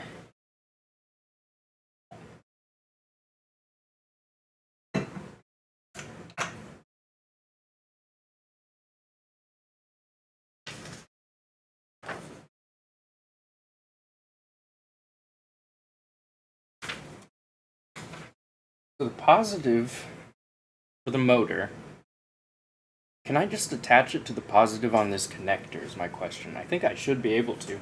I don't see why not. Have I done that before? I can't remember.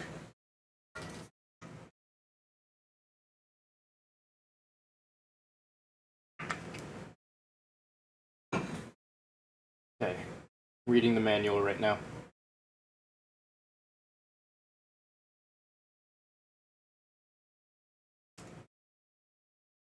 Okay, the motor says it needs a 22 ohm half-watt resistor. Okay. Do I have one of those? 22 ohm. I have one. How nice. What's this one? I don't know. Do I have a 10,000 ohm? Those big ones. 470. Do I? Is that the same one? Or is this different? I'm having a look at these resistors. I've labeled this one 22 ohm resistor, so I'm pretty confident this one's a 22 ohm resistor. I'm just trying to figure out what the heck that one is. Are they the same? No. So I'm hoping that that's the 10,000 ohm resistor, because I need that for the blade detection. So I guess I'll just use this 22. I need to buy new ones. Guess I'm running low. Let's see here. So can I attach it to the positive? I think I can. That'll save some wire space. I'll get this set up later, I guess, then. No, I can do it now. Why not? I have it in mind. As you guys can see, I don't have it completely organized. It's because I haven't done it in a long time. So I can't remember the exact order of what I did. Now, this is going to sit in here. And it needs to sit... How far in? Let's see.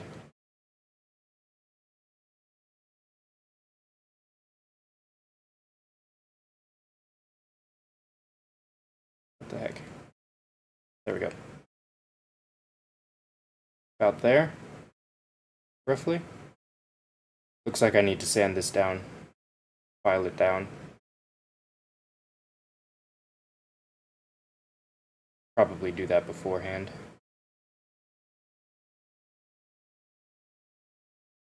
Could work.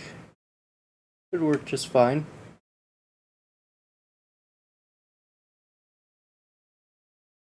Save myself some filing.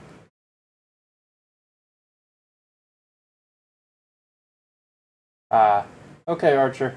Well, thanks for sticking around. I appreciate your contributions. Hopefully you can come back later. I don't know how long I'm going to be streaming today. I don't think I necessarily need to sand that down. It might turn just fine. I'll test it out later. But as you guys can see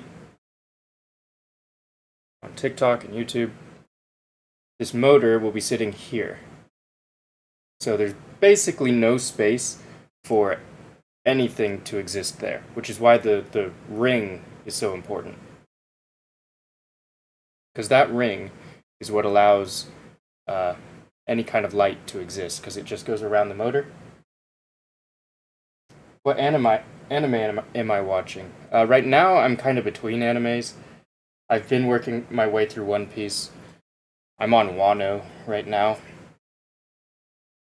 Basically, I've been watching it for a couple years now, on and off.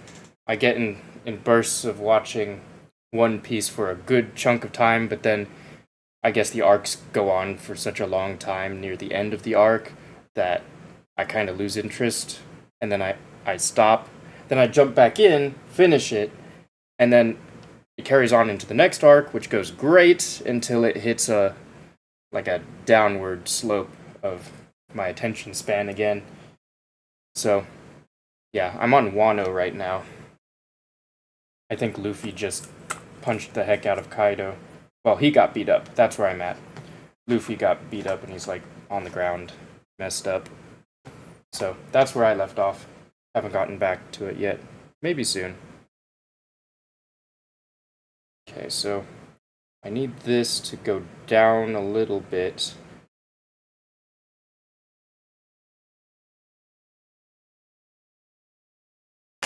So I think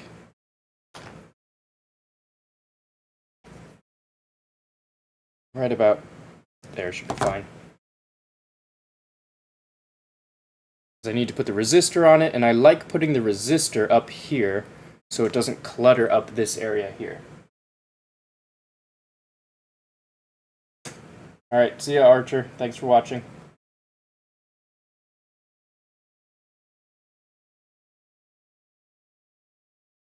I do a lot of thinking, as you guys can see. I think about the build throughout the whole section. As I build, I think about each section, and it takes me a long time to try and conceptualize it, because you want to make sure each step is as perfect as you can make it.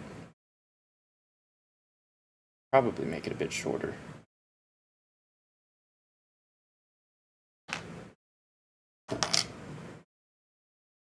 Alright, so I've probably lost my most active participant in the chat. So if anyone there wants to take his place and start chatting, that'd be awesome. Otherwise, no worries. You can just enjoy watching. If you guys want to talk about anime, that would be fun. I don't really talk about anime a lot. We can talk about video games too. I've been getting back into playing games.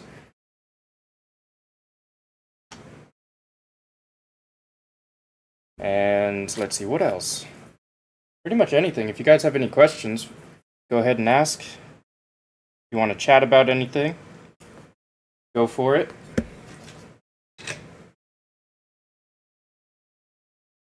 Maybe I'll talk to you guys about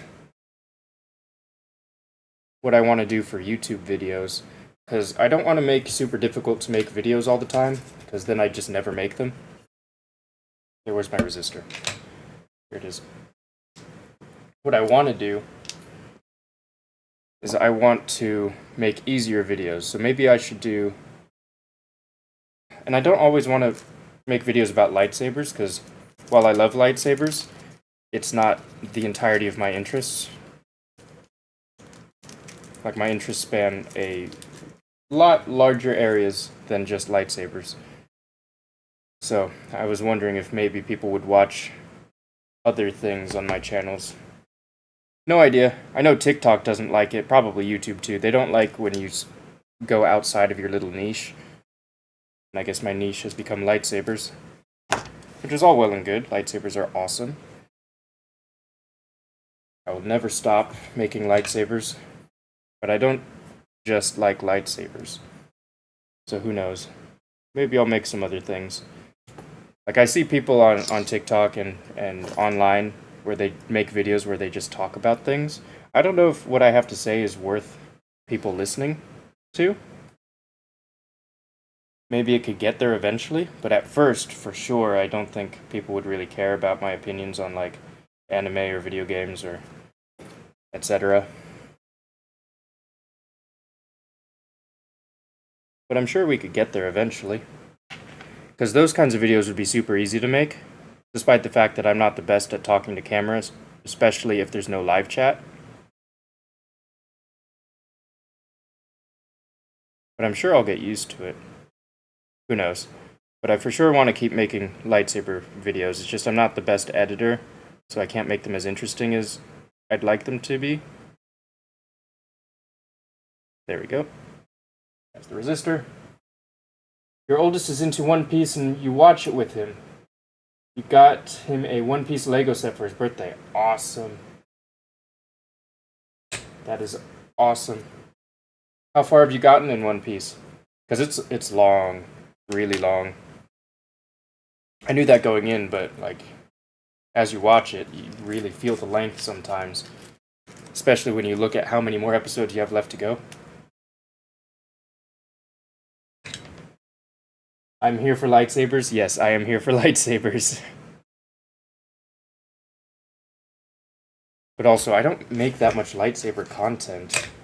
Because it takes such a long time. I'm trying to figure out how to make content easier. Because that would be way better. Because then I can pump things out a lot faster, etc. Live streams are kind of nice because I just set it up and then go, but then I don't get my nice angles. I don't know how many people actually want to watch multiple hours of a lightsaber build. Because on average it takes me like 6 hours with filming to do an average lightsaber. Okay, let's see here. So this is going to get some heat shrink. It's going to go in here. Something like that, probably. And it's going to go downwards.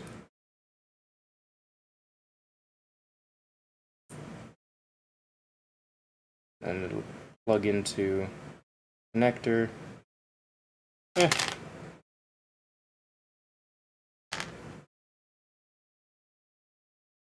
Maybe more stunt work. Yeah. Maybe I should film some more stunt training. It'd be cool if I did some lightsaber stuff. That'd be a nice way to mix in stunts and lightsabers.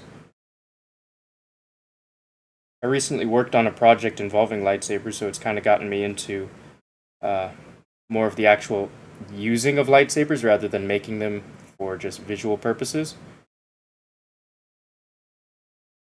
Okay, you know what? Add some more solder on here.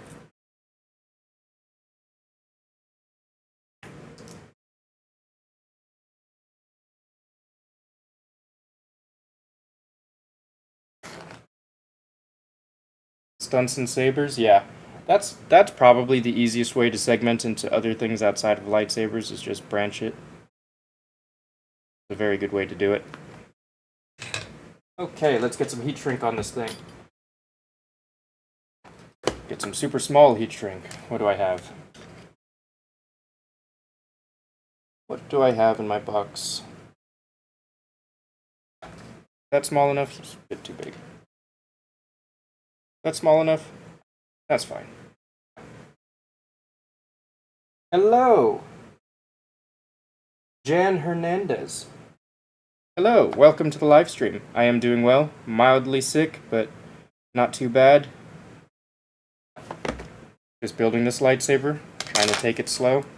These projects can be a little intimidating, so if you just sit there and stare at them for a long time, you'll just never do them. That's why I have like 4 projects that I've never done. But since this is for a customer, it's a little easier to get past that wall. That fine? Probably. That's okay. Okay, let's slide this heat shrink over. The 22 ohm half watt resistor.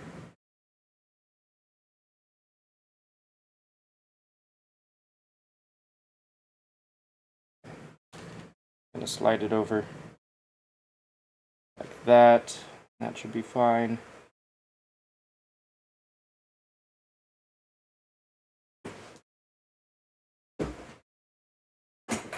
Okay. Then we just heat it up a little bit. You could either use a lighter like this, or you can use the side of your soldering iron. That's what I did for many years. So I just rolled it like that. This is still a very good way to get very accurate with it, if there's certain areas that need more focus than others. You thought this lightsaber was hard to get with all the bells and whistles, rotating mechanism, and straps? Yeah, it is very hard to get. I had this, since this is discontinued, I had to find it secondhand. And then, of course, in order to get everything working, you have to spend a lot of time on it. So yeah, it is tricky.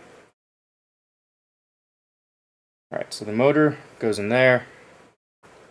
The resistor for the positive is going to drop down, create some space right down there. Something like that. Probably good. Let's see. Which parts connect here? This guy.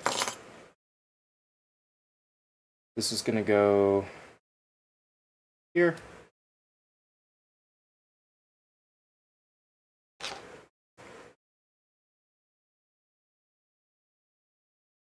Pinching the wire a little bit there. Go. So that goes in there. Resistor, something like that is where it's going to sit. And then I think I'm going to plug the positive directly into the connector here.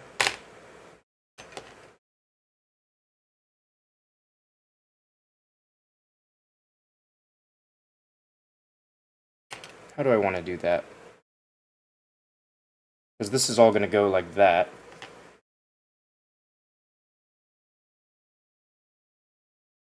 Ah, yeah, I know. That'll be easy.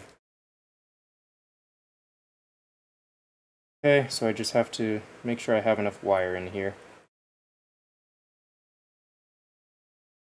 Something like that should be fine.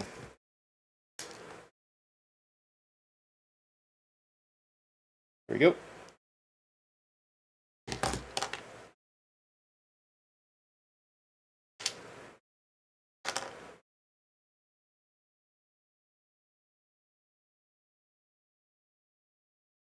Now the question is, do I want this wire to go in the middle or the outside? This is going to sit like that. Probably the outside. The outside would be easier.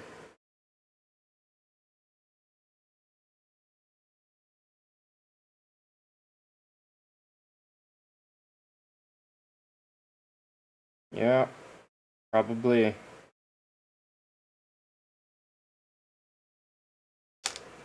Probably. Okay, so we have the accent pixel ring set up. We need the positive. Season 1, episode 33. Wow. Yeah, you have a long way to go. There's what, like 1,100 episodes of One Piece? That's a lot to get through.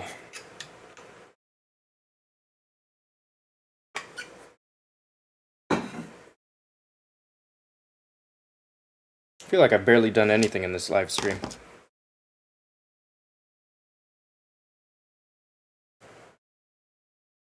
Yeah, let's just give this a try. No, I'll attach this last. Let's do the rest of the wires for this thing. Okay, so I'm using 32 for the data 2, which means data 1 can probably do 32 as well.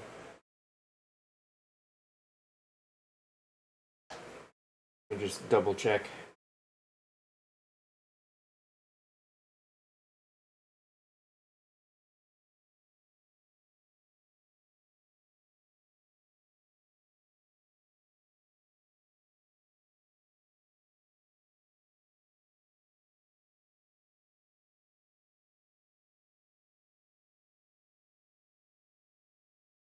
I want to find the Profi manual.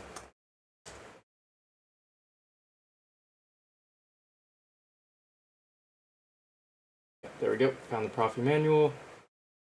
I'm going to check the wire gauge guide again.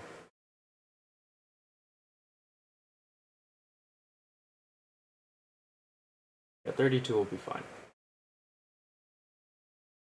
What was the first saber I installed? When did you opt to make it side hustle? So basically, my first lightsaber that I made was the Roman Props Graflex, and I used a Goth 3 Designs Knights chassis, which has a crystal chamber in it. It's all plastic, crystal chamber. I think it uses like a nano biscotti board or something like that. Something along those lines. And has no smooth swing, no NeoPixel, because NeoPixel didn't exist back then. Alright, where am I going with this? Probably here? Yeah. So there was no NeoPixel back then, so it was a Tri-Cree LED. I think I used royal blue, green, red.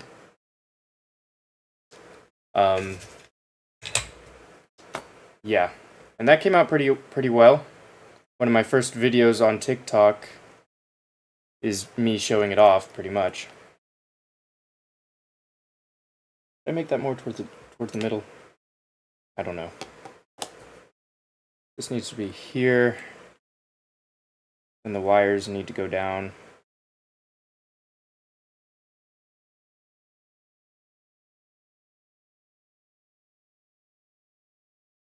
I'm sure it's fine. I decided to turn it into a side hustle pretty early on, because I didn't want to start making lightsabers, but I couldn't afford to buy lightsabers on their own, at least the kind that I wanted. So I learned how to make them because it was cheaper, and then I figured if I can have it pay for itself, then that would be great. It's a great excuse to keep doing it. Okay, 22 gauge still, I think. Where's my notes? 22 gauge. Yeah. 22 gauge. Probably going to make it similar length. Something like that. Doesn't hurt to have a lot of extra room. But I definitively decided that I'd turn it into a side hustle after I built my first NeoPixel lightsaber and started making videos on it. Because people started asking me if I could make them for them. So I figured, alright, I could probably do that. So I decided to try my best to make as many lightsabers before I made them for customers as I could, and try and be comfortable with it. So I made some for free for friends, did some work just for cost for a little bit. Okay, how do I want to do this? right here maybe. Negative. Yeah. Something like that. And then I made a creepy uncle, which is in episode 7? No, episode 8 Luke lightsaber. And I decided to make a video on TikTok, basically trying to sell it, and then that went fairly viral, I guess, and got a lot of people asking me to make lightsabers for them, so that's where it really started, I guess. My favorite part of the process? Not the thinking about where the wires go, that's for sure. Favorite part of the process is probably just soldering. I like soldering. Because as long as you know where everything goes, and you cut the wires to the right size, and you solder it, there's really nothing to think about, and it's pretty satisfying. And then when it's done, it's pretty exciting, but then the excitement wears off pretty quickly. So once it's done and you're like, oh my goodness, it works, that's amazing. But then after it works, you're like, all right, cool. So now the whole process is over, it's not nearly as fun. Okay, so this one's positive. I'm going to label this positive now. Working with black wires is even slower because you have to label them as you go, and then as you route the wires, you have to keep unlabeling them and relabeling them. Positive. And then negative.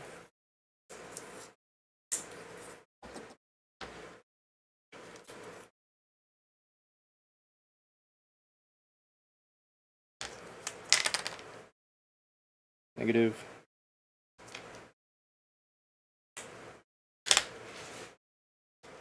And this one's going to be Data 2, I guess I'll label it this way. Yours is loading up the soundboard with all the desired effects. You know what, that's one of my least favorite parts, actually. All the software stuff, I don't really like delving into too much. I like the actual physically putting the lightsaber together. That's my favorite part. But once I get to all the software stuff, I just want it to be over. I just want it all to be set up.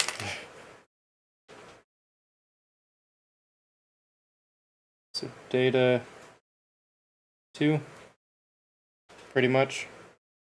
Close enough. Data 2. And then I need blade detection. And then data 1. Then I need the buttons.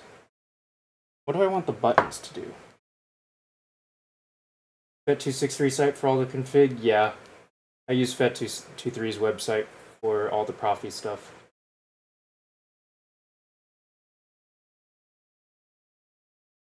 Let's see, what am I doing? Buttons can be...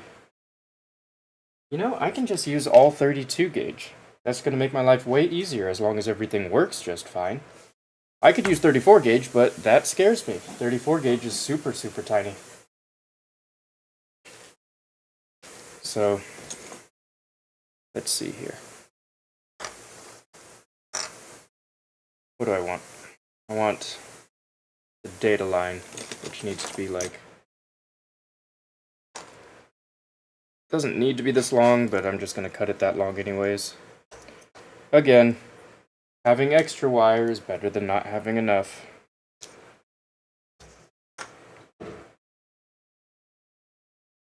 So this will be for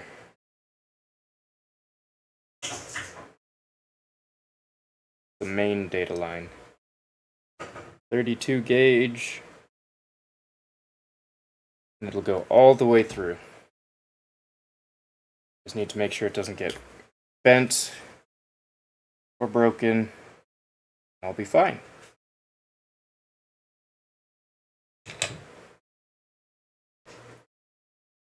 So 32 gauge. And attach to... Which one? This one? I think all of these are going to be 32.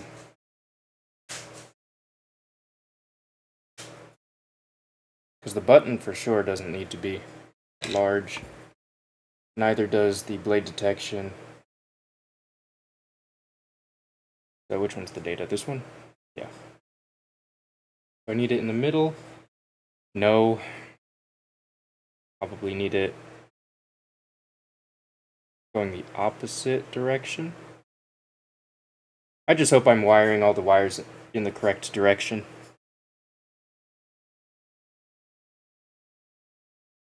Do I need them in the middle? No.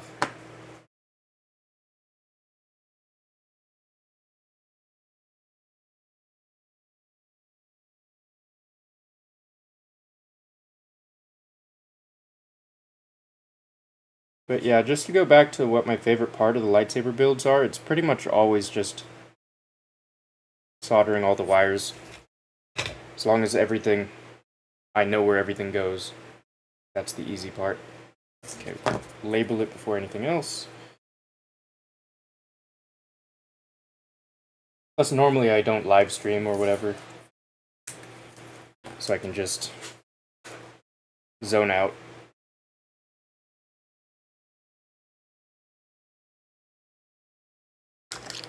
This one's gonna be data 1. Now for the buttons. Buttons are also going to go all the way through the chassis from the top to the bottom. Something like that.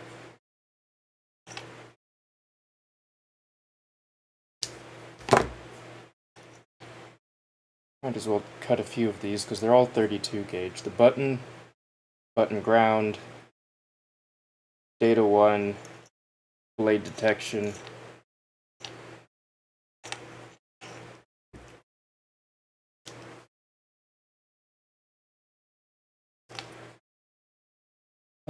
One more. Yeah, this will be much easier than my past ones because I'm using 32 gauge.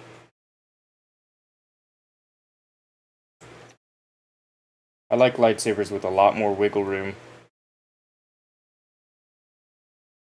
Because you don't need to be as precise.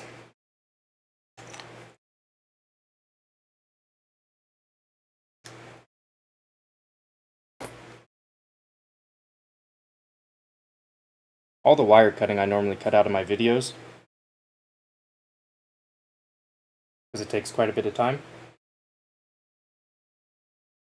It's all you can do to build a basic chassis. You're blown away by all the bells and whistles you have to figure out. Yeah. Some people, I've heard, jump straight into the hardest possible lightsaber builds. I couldn't do that. I needed to build my way up. So all of this is just a culmination of doing slightly harder builds each time. And always trying to make a lightsaber project a little bit past my comfort zone. And then you improve. I know there's a lot of people who write down their wiring diagrams and stuff, but I don't know how to make wiring diagrams, like the nice ones, so I just don't bother. I just go conceptually in my head.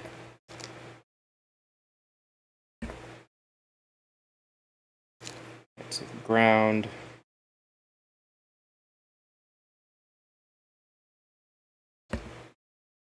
But also doing it conceptually in your head, you make a lot more mistakes. I've made quite a few mistakes that way. There we go. So that's the ground.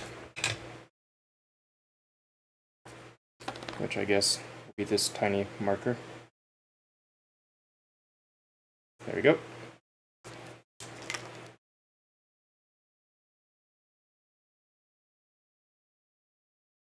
I guess that's a G. Kind of. Or a 6.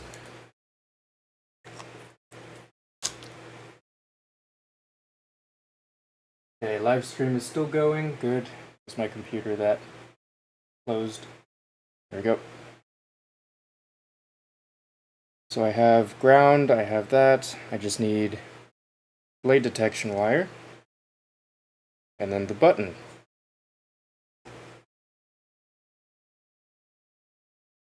Yeah, with the MB Sabers Metal Master, the Graflex, that one was a pain because I had to use the smallest wires I've ever used in my life, and then try and get them into small spaces. Surprisingly, there's small spaces in that hilt, despite the fact that the Graflex is one of the biggest lightsabers you can make. Surprisingly, with the chassis, there's not a lot of space you can have extra wire. There we go. So this one needs to be blade detection. I think once I finish the top part, I'm going to call it a day so I can go and eat. And tomorrow I'll start early on the live streams so I can get started immediately on the build and then get a lot more done. Because the part that takes the longest is the chassis prep. Which one is this? This one is blade detection. The part that takes the longest is the chassis prep and this initial top portion. Because this is where all the wires start. And this is where you plan out all of where all your wires go and whatnot. This one's already good.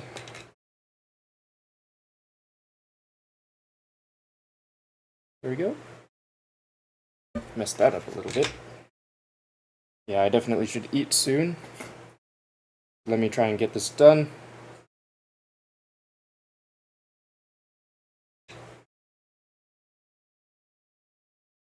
All of these wires I'm running in between the two wires I set up for the pixel ring. It's a little nasty, I don't like that one.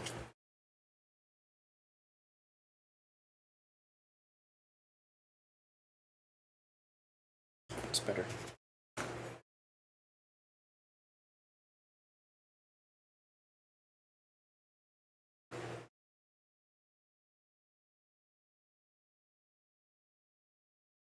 There we go. So now we have all the wires in. We now have all the wires intact. Jeez. They're all where they should be. The only one I want to connect next would be the motor. Right, which one is this? This one is button 1. So button. I think B is fine for button. Okay, so we now have an octopus. Say hello to the octopus. It's a mess. Alright, but I'm using 32 gauge, so that's much nicer. Let's see here. I should probably first attach the motor to it. I want the motor positive to be on the positive here. So let me just attach it. Does this have solder on it? I can't remember.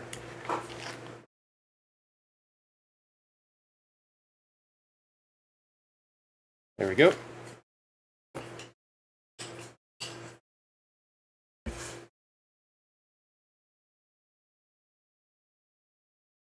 And we just attach it there. And apparently have that thing fall over. This is why I hate attaching things to the same pad. Right, let's redo this. Let's fix it.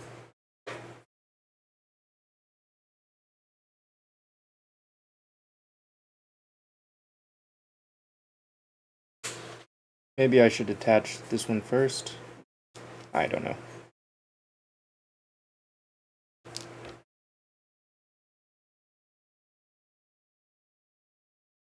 Something like that. And what if I take this off? Then do something like that. Hold it in place. And then do like this, maybe?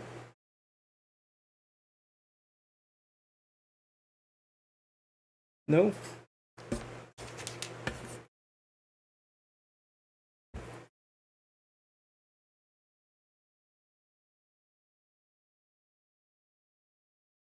Okay.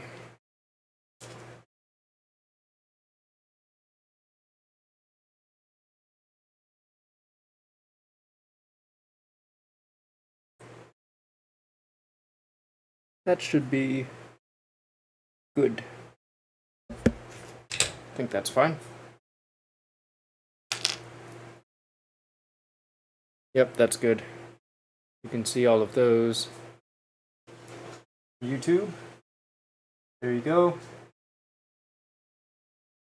Hey, we have a new person in the chat. Yepist. Hello. What is that profile picture? Is that a cat with a cape or something? It's pretty cool. I have a cat. She hasn't come out yet, though.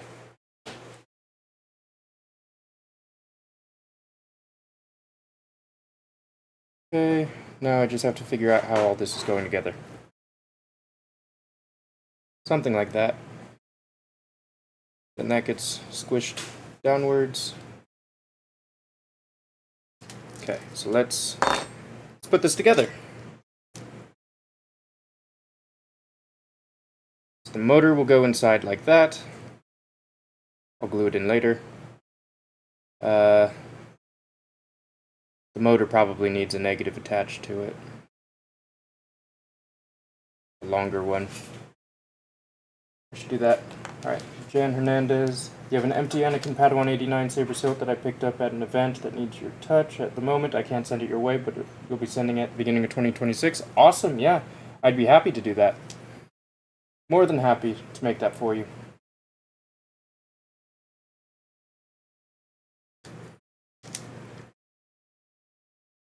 Yeah, his Padawan would be the episode 2 one, right? I haven't made that too many times, so that'll be exciting.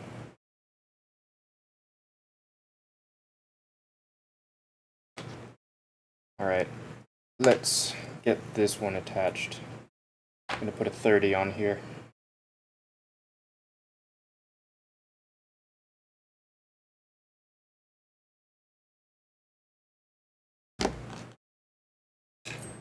Going to get 30 gauge wire on here.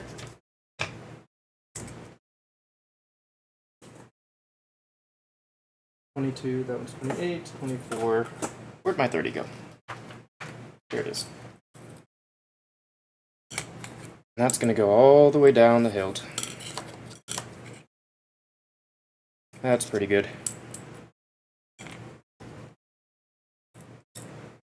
Jan, I've made a lightsaber for you before, right?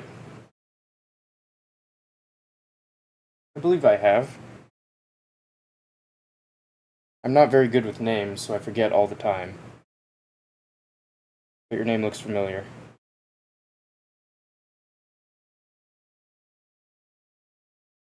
I'm pretty sure I have some files on my computer with 2 of them. Yeah. I have multiple files with your name on them. Remind me which ones I've made for you again.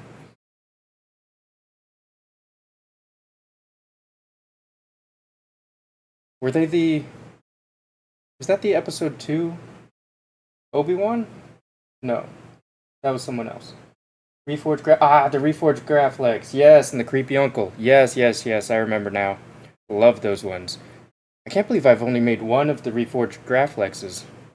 I actually like them a lot more than I thought I would. And the Creepy Uncle. Love the Creepy Uncle. I've made multiple. Hold on. What size is this? There we go. Alright, what am I doing here? Extending the thing. I believe I made the Creepy Uncle for you first, right? That's where I first worked on something for you.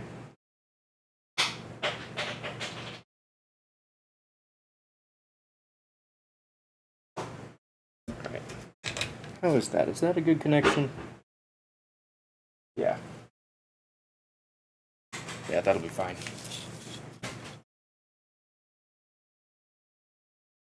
Oh, you got... Yepist, you got the profile picture from Pinterest? Nice. I don't go on Pinterest, like, ever. So it always surprises me that... I don't know if it surprises me, but it reminds me all the time that it exists. I guess it's just pictures?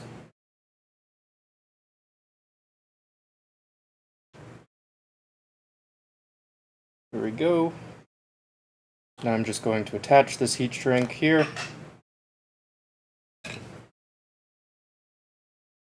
I don't know if any of you were here earlier when I used heat shrink, but I said one of the things you could do is you could use the side of your soldering iron to shrink it. I'm going to do that at first, just so it stays in place a little bit better. And then I'm going to use my, apparently knock over my Dremel charger, but use a little bit of the flame there, and that works just fine. So now we have our negative for the motor, and everything else is set up, so now it should all go together. Let's make some space.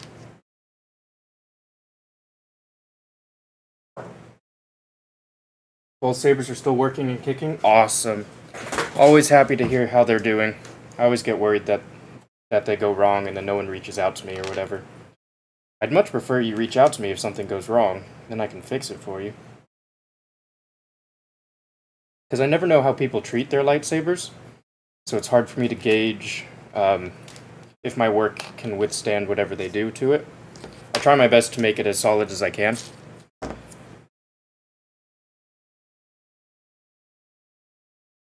And I don't really use my lightsabers too much other than just taking them out occasionally to admire them and to have some fun.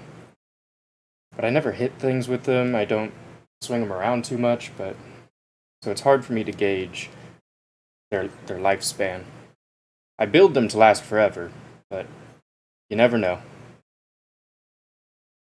Alright, let's see, what do we have here?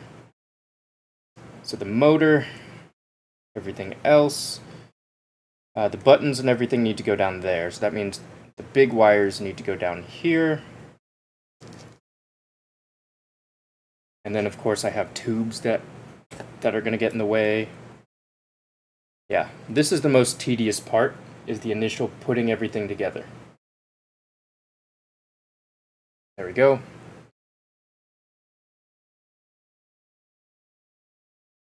And then they need to go in there and then separated by tubes. Maybe I should put the tubes in there now.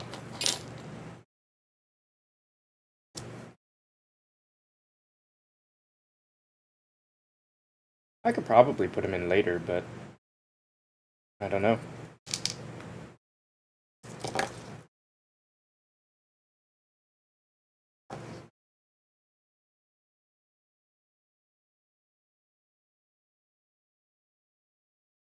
Okay.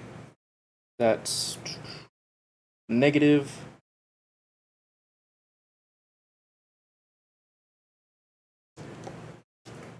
Always remember, when you put a wire through somewhere, relabel it when you're using all black. If I were only to use color, then I would never have to label them, and this would go way faster. Also, not live streaming it would make it go faster, but I messed this up. For my tweezers. Yeah, you don't play with them like you did. Like you used to play with the telescoping? Yeah. I have one of the telescoping lightsabers, and it's an Obi-Wan. One of my friends gave it to me. But yeah, I guess when you get older you don't really use them as much, but that's probably for the best, considering how expensive they can be. And they're just, at least the ones that I like to make, they're really, really nice to have on display, to take out, show them off, etc. They're really not meant to be used for dueling or anything. Like most of my lightsabers that I've built, they just sit in my display case for their entire life, and occasionally I take them out. Making videos is really one of the only reasons I take them out, to show them off. I'll need to do that more. There we go. 2 wires have been routed through. Exciting.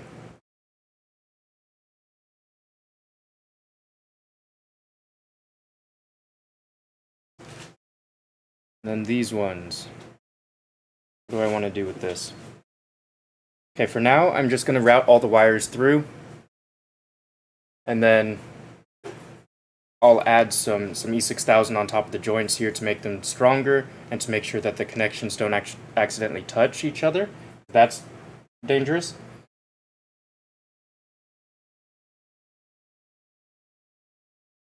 Okay. So this one is the negative.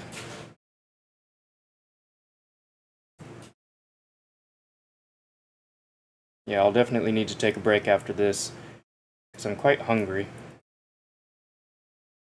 Sometimes when I work, I just work too much and I forget to take breaks.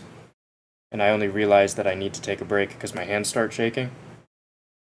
And then it makes it way harder to route everything in here.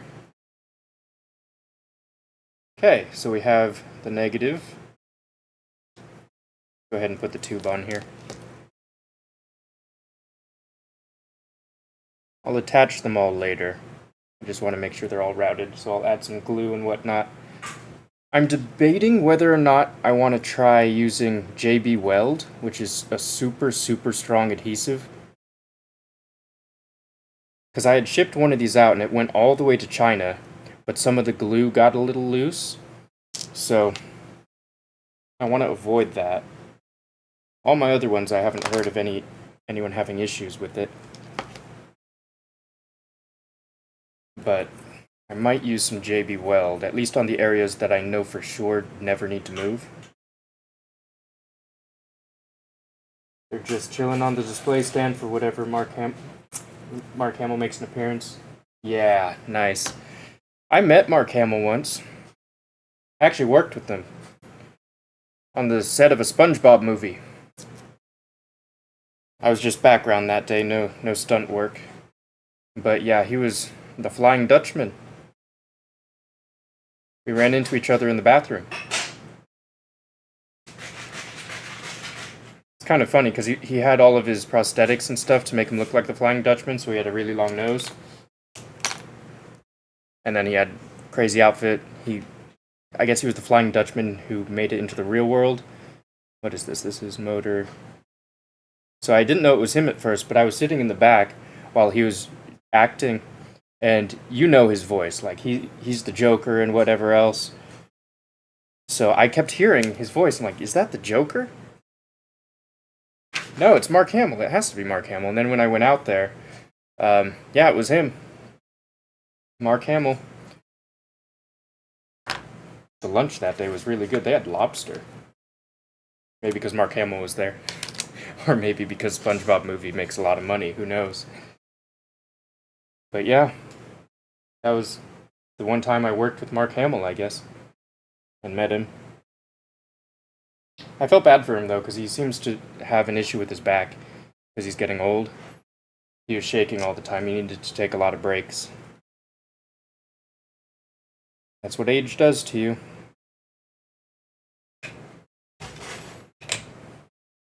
His back was really messed up. So I didn't want to have like a conversation or anything with him because he seemed to be obviously working and stuff. Alright, what am I doing? What's the next thing I'm adding in here? Okay, so I guess I'll put the button positive and negative in next. That's the button.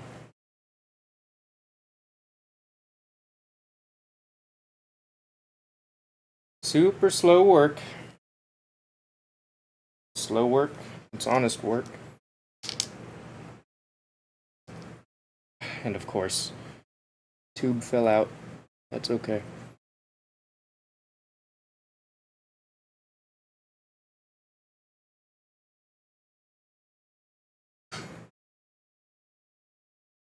I could probably make this way easier for myself, but I'm just going to continue doing what I'm doing. There we go. There's the button.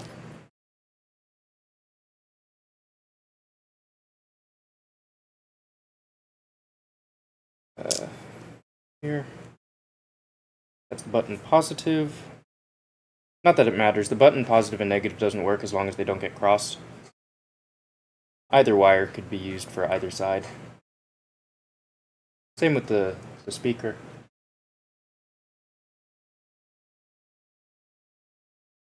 Let's see, what else is here? I think I want the ground next.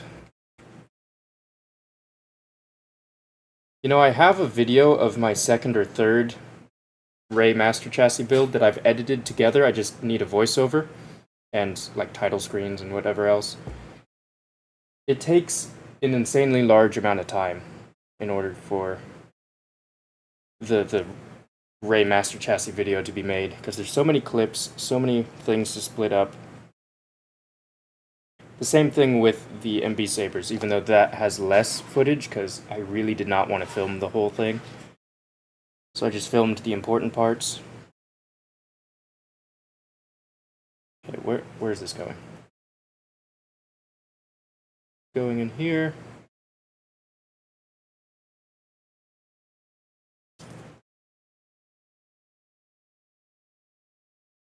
Yeah, there we go.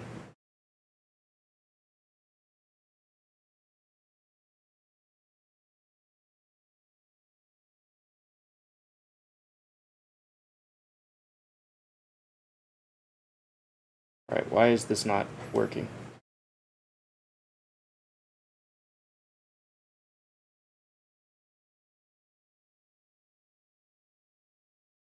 There it is. Now we have the button ground and the button positive.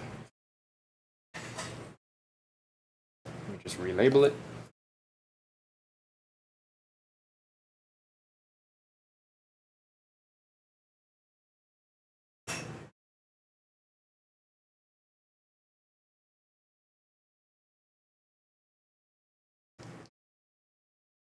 Okay, almost there. 4 more wires, or 3 more wires, something like that.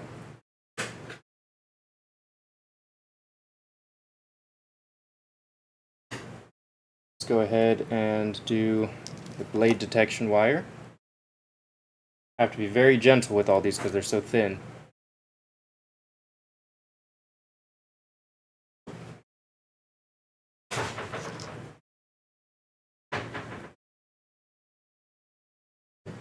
Yeah, I think tomorrow's live stream is going to be a lot more interesting. I say that now, but it's probably going to end up being pretty boring. But all of this preparatory work, the very beginning stages of the build, is what takes the longest and is the most tedious. Next is going to be the crystal chamber that we work on. Hopefully I have a good crystal for that.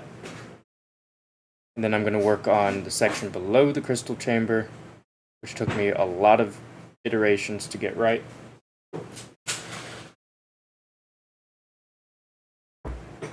And then it's going to be the turbine section, and then at that point it's basically a completed lightsaber. You just need the speaker, some pixels in there, and then it's all good. Okay. Then let's do this one. Data 1.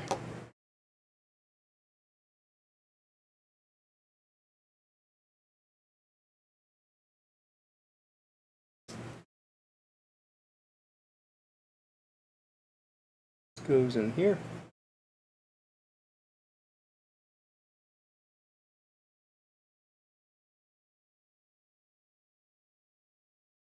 Where did it go? Not the right spot.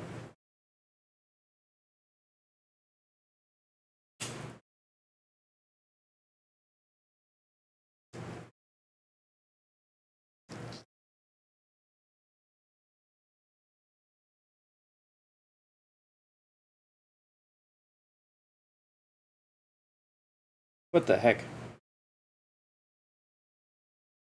Come on. This needs to go in there. Find your way through.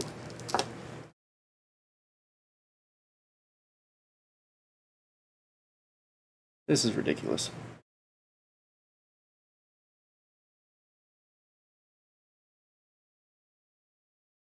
Maybe if I move that, it would be easier.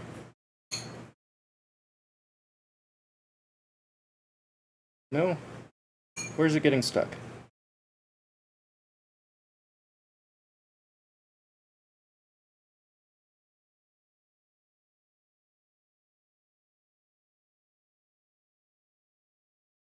There we go. Got it. Okay. Things are getting tangled already. Just want to make sure it's all in order.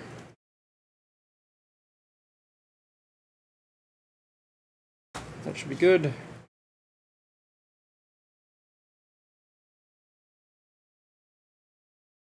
There we go. Just a complete mess of wires here. Where's the one I just put through? This one? Gotta relabel it.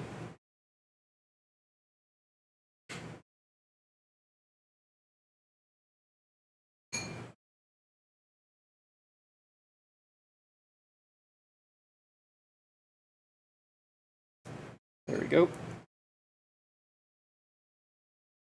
Alright, one more wire to route through.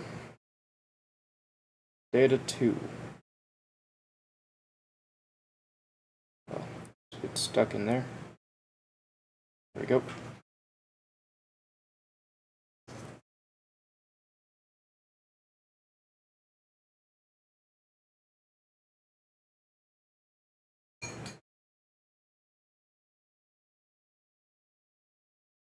There we go, much easier than the previous one. Alright.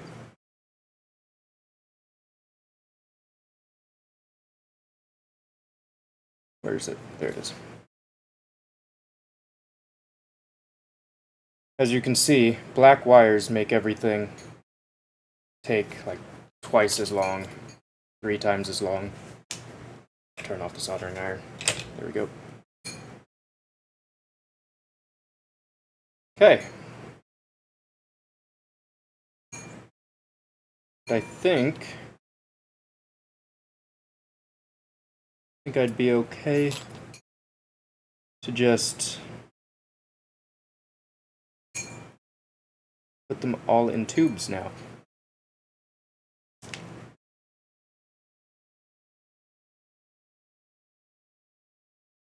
going to put all the little ones in tubes.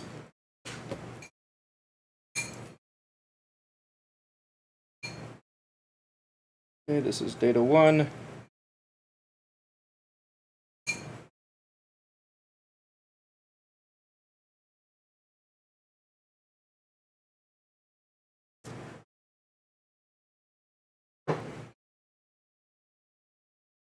I realize it'd be more efficient if I had just put them in the tubes in the beginning, but it's fine.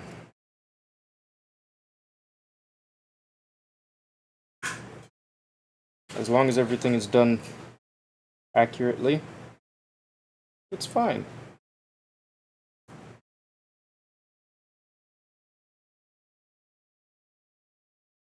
And these can never, ever be unlabeled, because I will never figure out what wire does what.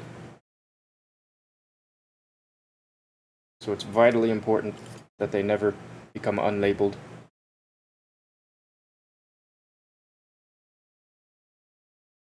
So TikTok says that I have I have 8 viewers. Are any of you watching right now? Let me know if you can hear me.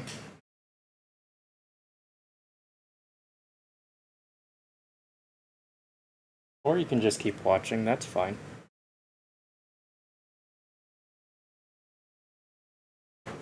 Guess I haven't had anyone to chat with in a while.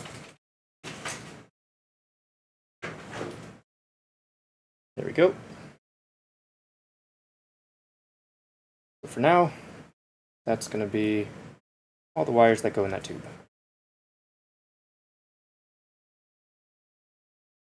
There we go.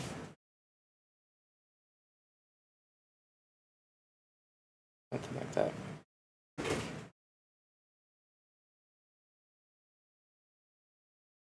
Gotta make sure things don't get tangled.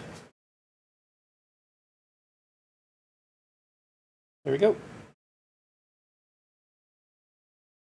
How much does it usually cost to make one? Well, if you're talking about this one in particular, this is the Rey Scavenger Master Chassis. you'd be looking at about $1,500 for just the hilt, weathering of the hilt, the chassis, and the electronics all combined. And then with the install fees, it can add anywhere between like 700 to 1,000 more, depending on what gets installed in it, etc. There we go. I think each one of these deserves its own tube. So I have the motor, a NeoPixel ring,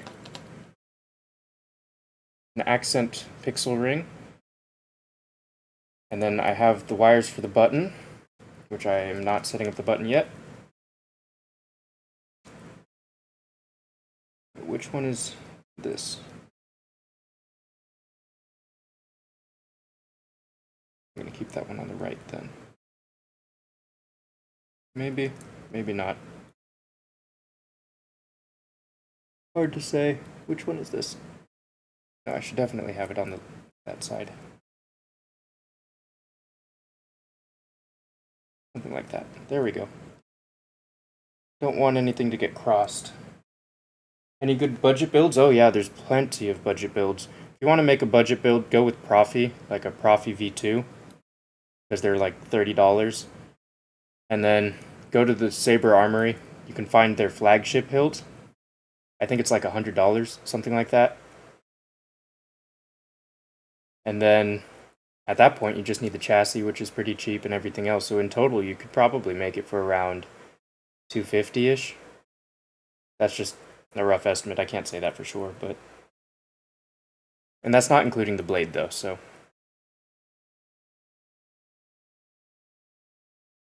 What am I doing here? What is this? I want to make sure none of these wires get tangled.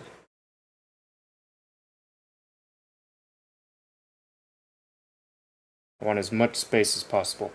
Is this one running off Profi? No, this one's going to be CFX. All of my Rey Master Chassis builds are CFX builds.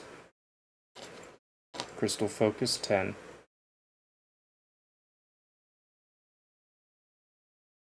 And the reason for that is because I like the accent pixel sequencer.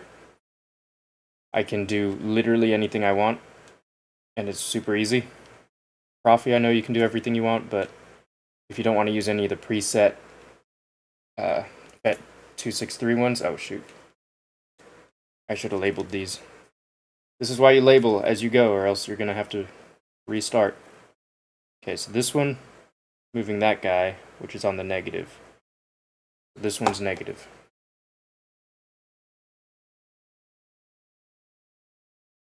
And also, I tend to use the chassis detection, which I like better on CFX, on Profi.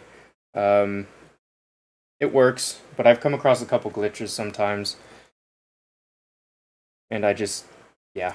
I think Profi ultimately will have the better chassis detection. I just have to learn how to just set up the multiple stages and stuff. And it's way easier to wire. This one requires a lot of weird wire work with CFX, but ultimately I do CFX because of the pixel sequencing and the force activation, the magnetic sensor, etc. Because I can't do that on Profi. There's a lot of cool things you can do with the magnetic sensor these days. Fun gimmicky things, but you know, I make these lightsabers for the gimmicks. Okay, so this is motor. These are all tiny things. Positives and negatives. What are you? Why are you sticking out?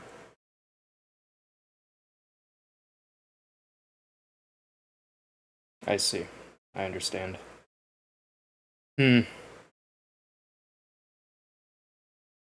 This wire is going around wrong.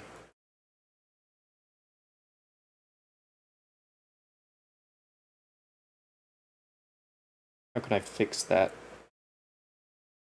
I've been wanting to make a saber for so long. Any tips? Yeah, I have a lot of tips. Go watch my how to build a NeoPixel lightsaber full in-depth tutorial I made a couple years ago. That'll go over literally everything that I could possibly think of. I might miss some things, but I just run you through an entire build process. And I give you so many links at the bottom, resources, etc. That's a great place to start. Join some Facebook groups. I say that in there too. I might link them too. But that's definitely number one. Okay, let's redo this. It's supposed to be here.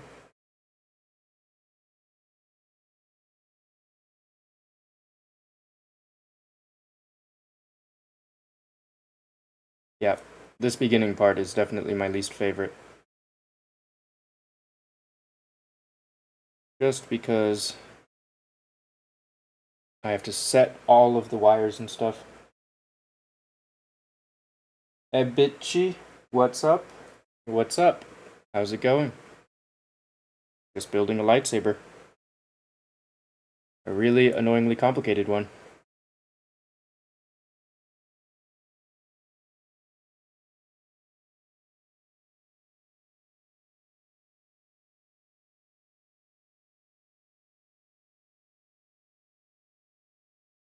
Okay, I think that worked. Maybe. Nope, not at all.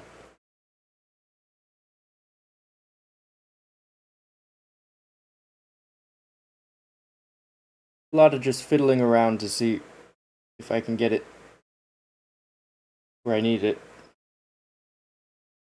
Nope, alright. How can I do this? Straighten out the wire. Then poke it through.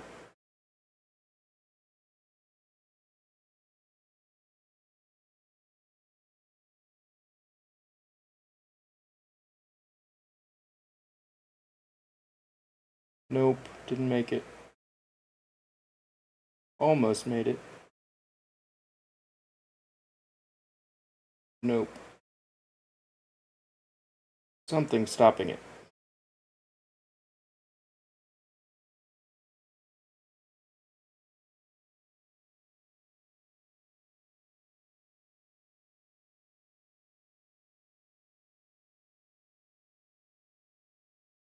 This is pretty annoying.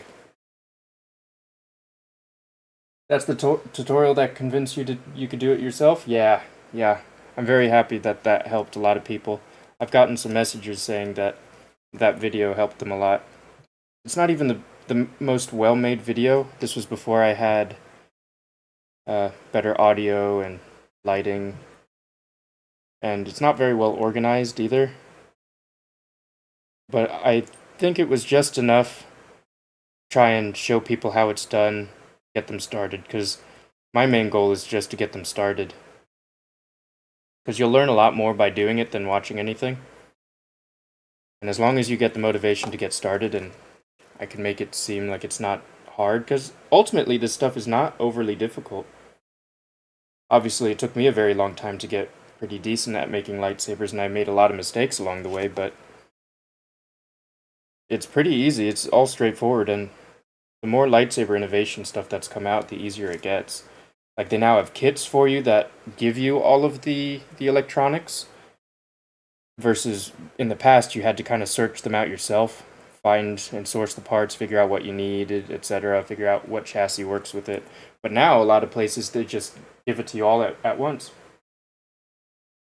Yeah, I wanted to have the Star Wars lo-fi on, but I don't know how to add music to my stuff. Is there a way to do it in YouTube? Let's see. I don't know. How do I play music at the same time? Maybe I'll have to set that up for tomorrow. I think I could probably have it running on repeat in my sources on OBS. Have some audio from the desktop go in there. I could probably set that up. But yeah, I was thinking about it, but at that point I had been working too much on trying to figure out how to get it started. Didn't want to waste more time doing that. But tomorrow I'll see if I can have it on. That'd make all the dead space a lot nicer.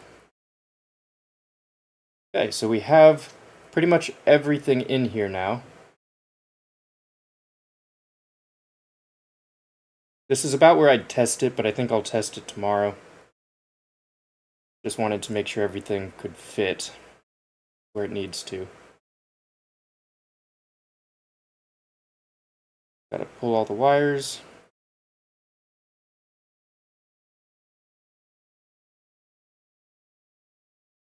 Make sure everything is in place. I want to make sure it fits.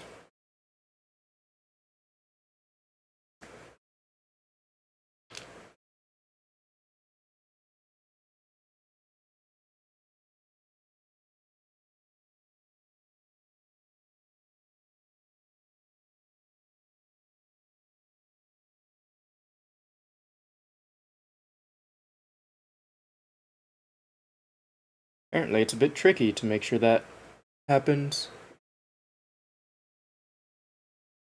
Okay, is that gonna work? Hopefully.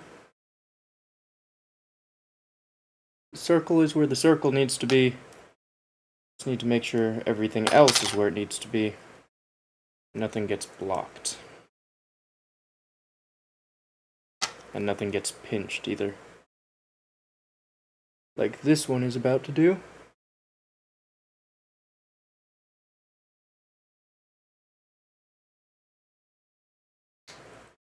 There we go, something like that. And then I'm going to use some glue to hold it in place. Is it more expensive to get you to install a hilt with CFX? No. The only thing that makes it more expensive, at least from my end, is just the fact that the crystal focus is more expensive. But in terms of labor fees, I don't charge any more, even though I probably should, because crystal focus has a few really annoying things to get it wired up. But I just charge the same for either Profi or CFX. The only thing that changes the price is just the fact that CFX is about twice as much as a Profi, or about a third as much. Okay, so we now have the top part. For TikTok, the top part is all set up. Not glued in. No E6000 for the solder joints yet. No button. But this is pretty much how it is. Can't even imagine doing all black wires. Yeah, it's a nightmare. Absolute nightmare, which is why you have to be very slow and methodical with making sure whenever you put wires through the tubes or through anywhere, you take one wire at a time, unlabel it, put the wire through, relabel it, make sure none of the labels fall off. And that's pretty much how it goes. But ultimately, in the end, it's worth it, especially for this one, because the wires are so visible in certain areas that you want to make it as hidden as possible. Looking inside there, looks good to me. You can kind of see the pixels. Not really on camera, it's a bit harder. So yeah, that's about good there. Let's put this motor piece on, the parts that's going to be spinning.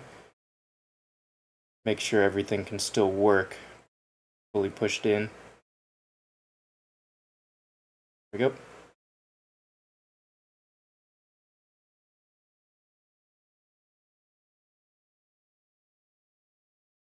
Yeah, there we go. Spins just fine. Fully pushing it in doesn't push up the connector, so we're good there. So I think tomorrow what I'm going to do is I'm going to start off by adding some E6000. You know what, I should add some E6000 now so it has time overnight to cure on the accent pixel ring. I need to figure out what to do about these tubes. If I want to JB weld them or do what I normally do. I'd have to put everything else back together before I glue them in place though, so I'm just going to wait on that. I think they want you to glue it in first, which might be a smarter thing to do, but Whatever. I'm already where I am, and it'll all work just fine.